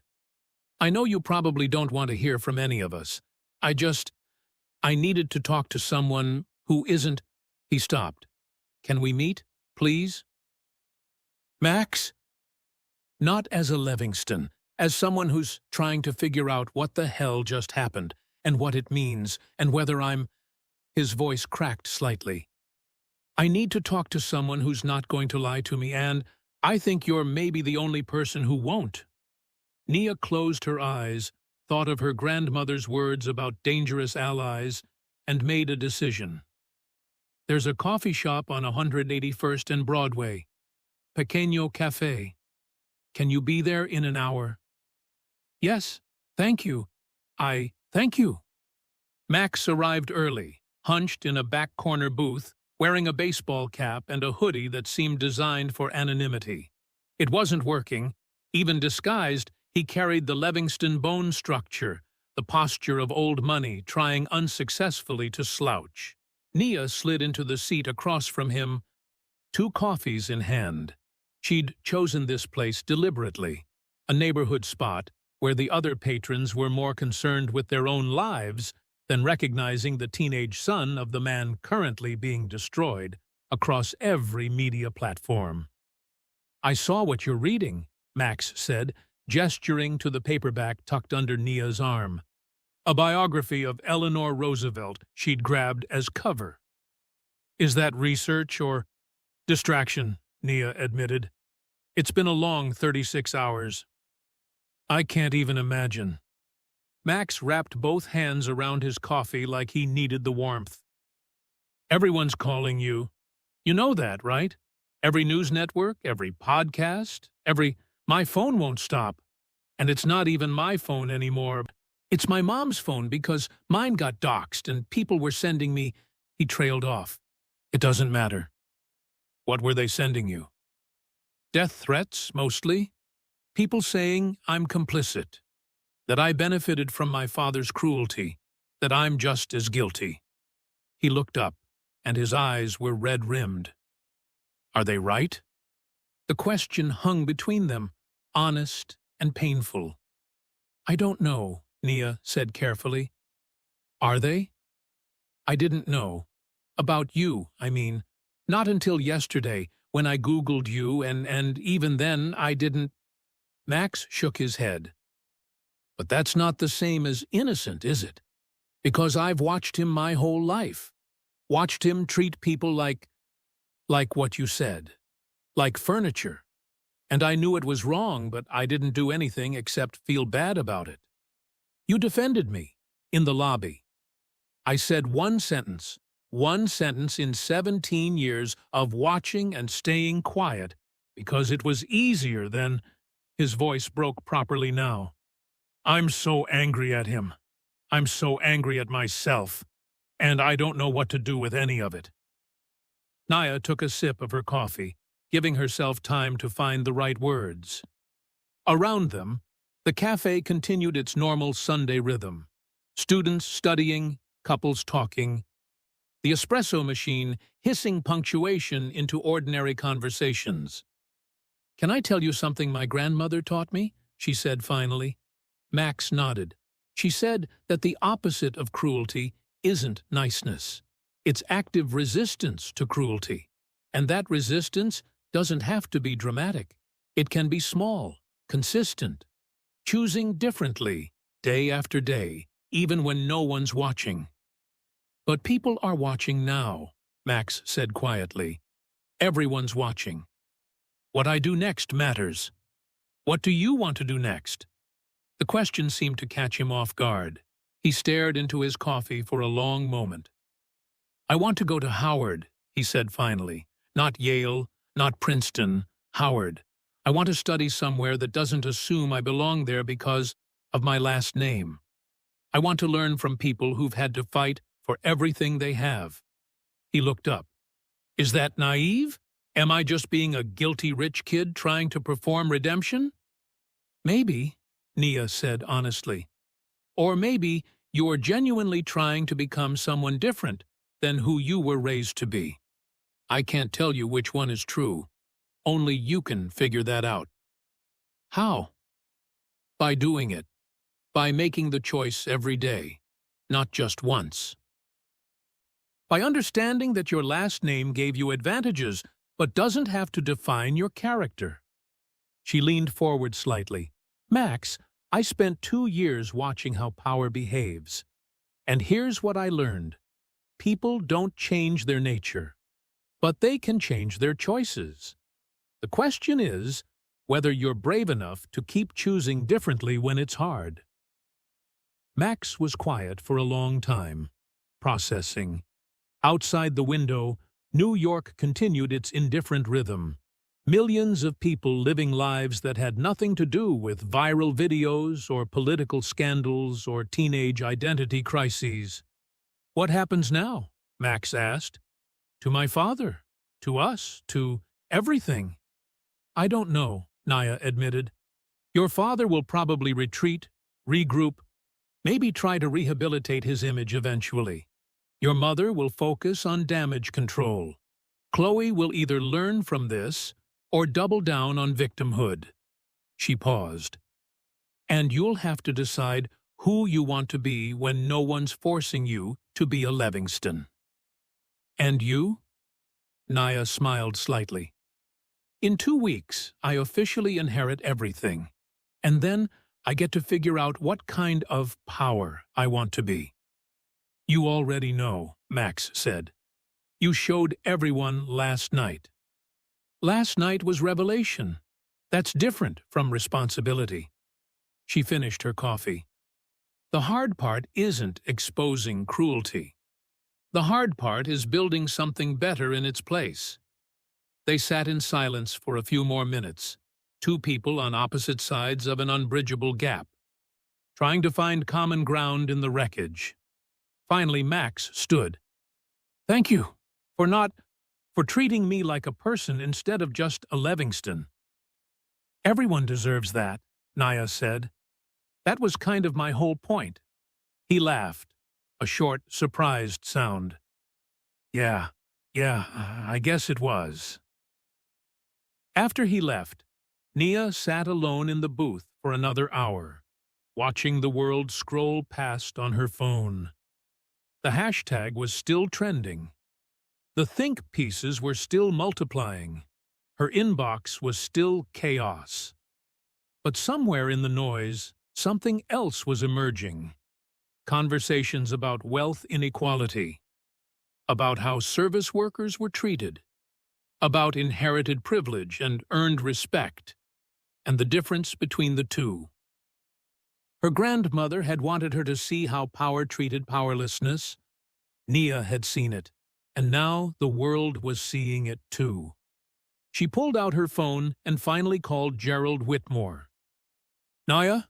He answered on the first ring, his relief palpable. "Thank God. Are you okay? Are you safe? Do you need—" "I'm fine, Gerald. I'm ready to talk about what happens next."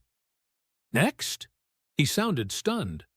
"Nia, the whole world is— What do you mean, next?" Nia looked out the window at Washington Heights, at the neighborhood where she'd lived in intentional obscurity for 2 years, at the ordinary people living ordinary lives in the shadow of extraordinary wealth they'd never touch. "I mean, it's time to finish what my grandmother started," she said, "not just revealing how power works. Changing it." There was a pause. Then Gerald's voice came back warmer, almost emotional. "Eleanor would be so proud of you." "I hope so," Nia said, "because I'm about to make a lot of people very uncomfortable." "I think you already have." "Gerald," Nia smiled, "I haven't even started." She ended the call, paid for the coffees, and walked out into the October afternoon. Somewhere in Manhattan, Richard Levingston was watching his empire collapse. Victoria was strategizing damage control. Chloe was calculating her next move. But here, in Washington Heights, on a Sunday afternoon with autumn light slanting gold across the pavement, Nia Thompson was just another woman walking home. For 2 more weeks, anyway.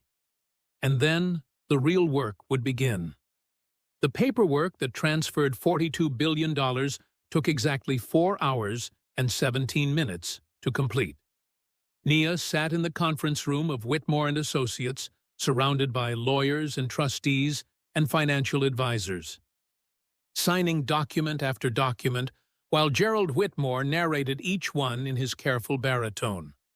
Outside the floor-to-ceiling windows, Manhattan stretched in every direction, a city of towers and ambition, indifferent to the quiet revolution happening on the 47th floor. "And this final signature," Gerald said, sliding the last document across the mahogany table, "transfers complete legal ownership and control of Eleanor Thompson Enterprises to you, effective immediately." Nia signed her name, the same signature she'd been practicing since she was 12, when her grandmother had told her that someday this signature would move mountains. Eleanor had been right about that, like she'd been right about so many things. "Congratulations, Ms. Thompson," said Patricia Chen, the head trustee, extending her hand. "Your grandmother would be immensely proud." "I hope so," Nia said quietly. "I'm about to make some changes she might not have anticipated." Patricia's smile was knowing. "I suspect she anticipated everything. Why do you think she chose you?" The first change happened at 9 a.m. the following Monday. Nia walked through the Bellmare Grand Hotel's employee entrance, not the service entrance, but the main staff corridor, wearing a tailored suit instead of a housekeeping uniform. The transformation was jarring even to her. Same face, same person, completely different treatment. Marcus at the front desk did a double-take when he saw her, his professional smile faltering into genuine confusion. "Nia?" "Good morning, Marcus." She stopped at his station, watching recognition and disbelief war across his face. I need you to gather all hotel staff in the main ballroom at 10 o'clock. Everyone. Housekeeping, catering, front desk, maintenance, kitchen staff. Everyone. Yes, of course, but he was staring at her suit, her bearing, trying to reconcile the woman who'd cleaned rooms with the woman giving orders. Are you... the news said you were... It's all true, Nia said gently. And we have a lot to talk about. At 10:07 a.m., 234 employees of the Bellmare Grand Hotel stood in the same ballroom where Richard Levingston's political career had died 16 days earlier. They were nervous. Mass staff meetings usually meant layoffs or restructuring, bad news delivered with corporate efficiency. Nia stood on the stage where she'd made her revelation, looking out at faces she'd worked beside for nearly 2 years. Margot in the front row, arms crossed defensively. James Chen, the bellhop, looking terrified. Tommy from housekeeping, who'd once lent her $20 when her fictional paycheck was delayed. I'm going to get straight to it, Nia began, her voice carrying without microphone amplification. Effective immediately, the minimum wage for all Bellmare Grand employees is increasing to $35 per hour. The silence was absolute. Healthcare benefits are expanding to include dental, vision, and mental health services with zero deductible. The hotel is establishing a scholarship fund, $500,000 annually, for employees or their children pursuing higher education. We're implementing a profit-sharing program where 15% of the hotel's annual profits will be distributed among staff based on tenure and performance. Someone in the back dropped something. It clattered against marble, the only sound in the room. Additionally, Nia continued, I'm creating a Pathway to Ownership program. Employees who've worked here for 5 years or more will have the option to purchase shares in the hotel at below-market rates, making you not just workers, but stakeholders in the business you help build every day. Margot was crying, actually crying, tears streaming down her face as she pressed both hands to her mouth. I spent 2 years watching how this hotel functions, Nia said, her voice softer now. I learned that every single person here works harder than most people in that ballroom 16 days ago will ever understand. I learned that dignity isn't about what job you have. It's about how you're treated while you're doing it. And I learned that my grandmother was right. The people who make the world run are usually the ones society teaches us not to see. She gestured to the room, to the people staring at her with expressions ranging from shock to disbelief to fragile hope. So we're going to run this hotel differently. We're going to prove that treating workers like human beings instead of expenses isn't just morally right. It's good business. And when other hotels ask how we maintain our 5-star status while paying living wages, we're going to tell them exactly how. Marcus stood up in the middle of the crowd. Is this real? This is really happening?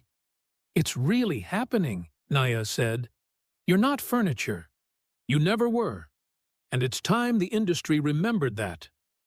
The applause started slowly, uncertain, tentative, like they were afraid it might all disappear if they celebrated too loudly. Then it built and built, until 234 people were on their feet, and Margot was rushing the stage to pull Nia into a hug that lifted her off her feet. You magnificent woman, Margot sobbed into her shoulder. You magnificent, beautiful woman. Max visited 3 days later. He found Nia in the hotel's executive office, her grandmother's office, now hers, surrounded by architectural plans and budget proposals. She'd been reviewing the renovation plans for the staff break rooms when he knocked. Come in, she called, expecting Gerald or one of the trustees. Instead, Max Levingston stood in the doorway, hands shoved in his pockets, looking younger and older than 17 simultaneously. "Hi," he said. "Your assistant said you might have time to talk. If you don't, I can—" "Sit." Nia gestured to the chair across from her desk. "How are you holding up?" Max sat, his gaze drifting around the office, the walnut paneling, the original artwork, the wall of windows overlooking Central Park. "Is this weird? Me being here?" "A little," Nia admitted. "But weird isn't always bad." "I got accepted to Howard," Max said abruptly. "Early admission, full financial aid package. I applied without using my last name. Used my mom's maiden name on the application. They don't know I'm a Levingston." "Congratulations." "My father's not speaking to me." Max's voice was flat, factual. "He says I'm betraying the family legacy, that I'm choosing, his words, political correctness over bloodline. I'm sorry." "Don't be." Max looked up, and his eyes were clearer than they'd been at the coffee shop. "He's wrong, and I'm done pretending he's right just because it's easier." Nia leaned back in her chair, studying him. "What are you going to study? Social policy? Urban development? I want to understand how cities work, and who they're built for. I want to—" He stopped, laughed self-consciously. "I want to do what you're doing. Not exactly, but making things more fair." "That's good work," Nia said. "Hard work. People will question your motives. They'll say you're performing guilt or playing at activism." "I know. And you'll have to prove them wrong every single day, probably for the rest of your life." "I know that too." Max met her gaze steadily. "But I'd rather spend my life proving them wrong than spend it proving my father right." Nia smiled, genuinely, warmly. "Your grandmother would have liked you." "Yeah?" "She believed people could choose who they wanted to be. That birth circumstances were starting points, not destinations." Nia gestured to the plans on her desk. She also believed that real change happens in small increments. Grand gestures are satisfying, but it's the quiet, consistent work that actually transforms things. "Is that what you're doing? Quiet work?" "I'm trying." Nia pulled out a folder, slid it across the desk. "These are scholarship applications for the Thompson Fund. We're launching it next month. Full-ride scholarships for low-income students pursuing degrees in business, economics, or public policy. We've got funding for 200 students the first year." Max opened the folder, scanning the documents. "This is incredible." "It's a start. The hotel wage increases, the scholarship fund, the ownership programs. These are experiments. If they work, we'll expand them to every property in the portfolio. And if they work there, maybe other companies will notice. Maybe the industry changes. Maybe it doesn't. But at least we tried." "Can I help?" Max asked. "With the scholarship program. With whatever else you're building." I know I'm a Levingston, and that complicates things, but—" "Max," Nia interrupted gently, "you're also someone who's choosing differently. That matters. Send me your information. We'll figure something out." His smile was surprised and relieved and grateful all at once. "Thank you for not writing me off because of my last name." "Everyone deserves the chance to be more than their surname," Nia said. "That was kind of my whole point." Richard Levingston's fall was complete and public. The Senate campaign had died within 48 hours of Nia's revelation. His real estate company lost 3 major contracts in the following week. Business partners issued carefully worded statements about differences in values and strategic realignment. His name was scraped off the building that had borne it for 30 years. He gave one interview to a sympathetic conservative outlet where he attempted to frame himself as the victim of cancel culture and reverse discrimination. The interview went viral for all the wrong reasons, spawning 1,000 memes and deepening his humiliation. Victoria had retreated entirely from public life. The Connecticut estate remained shuttered. Her charity board positions were quietly resigned. Friends stopped calling, or she stopped answering. The effect was the same. The woman who'd built an empire on strategic networking had learned that networks could dissolve as quickly as they formed. Chloe's trajectory was more complicated. Her follower count had stabilized after the initial drop, but her engagement remained abysmal. Brands weren't returning. Her content, still focused on luxury lifestyle, felt tone-deaf in the wake of her father's exposure. But 3 weeks after the gala, she posted something different, just text on a black background. I was part of the problem. I used my privilege as content. I treated people like props. I'm taking time off to figure out who I am when I'm not performing. I don't know if I can fix what I broke, but I'm going to try to be better. Not for content, just to be better. The comments were skeptical but not entirely hostile. Whether Chloe's evolution was genuine or another performance remained to be seen, but at least she was asking the question. 3 weeks after inheriting, Nia stood on the Bellmare Grand Hotel's rooftop terrace at sunset. The city spread below her in every direction. Lights beginning to flicker on, streets filling with evening traffic, millions of lives intersecting in patterns too complex to map. Somewhere down there, people were checking into hotels and treating staff like furniture. Somewhere, power was being wielded carelessly. Somewhere, dignity was being trampled. But somewhere else, a housekeeper was making $35 an hour. A bellhop was applying for college with scholarship money. A single mother was accessing health care without choosing between her kids' medicine and rent. Small changes. Quiet revolutions. Nia pulled out her grandmother's journal, opened to the final entry. Written 3 days before Nia Thompson died. My darling Nia, if you're reading this, it means you completed the experiment. You saw what I needed you to see. You learned that power reveals character, that wealth without empathy is just arithmetic, that true strength comes from choosing dignity when cruelty would be easier. Now comes the hard part, building something better. Not just for yourself, but for everyone whose labor makes empires possible. Don't just inherit my money, sweetheart. Inherit my purpose. The world will tell you to be grateful for your privilege. Show them gratitude looks like action. The world will tell you to protect what you have. Show them protection looks like sharing. The world will tell you to know your place. You know what to tell them back. I love you. I'm proud of you. Now go build something that outlasts us both. Nia closed the journal, pressed it to her chest, and looked out at New York. Her city now.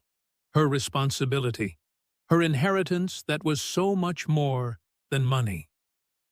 Somewhere in Connecticut, Richard Levingston was learning that mocking the wrong person had consequences. Somewhere in a dorm room, Max Levingston was learning who he could be when he chose himself over his surname. Somewhere in a studio apartment, Victoria Levingston was learning that image without substance was just a mirror that eventually cracked. And here, on a rooftop in Manhattan, Nia Thompson was learning that her grandmother had been right about everything. Power revealed character. Wealth without empathy was just arithmetic.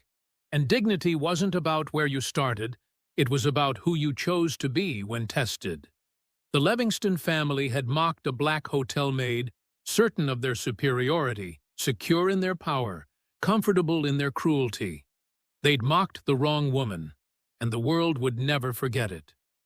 But more importantly, Nia thought, as the sun set over the city her grandmother had helped build, the world was starting to remember something else.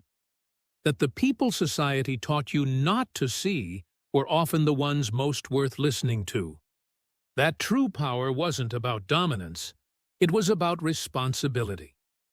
That knowing your place meant understanding that every person deserved dignity, respect, and the opportunity to rise as far as their talent and effort could take them.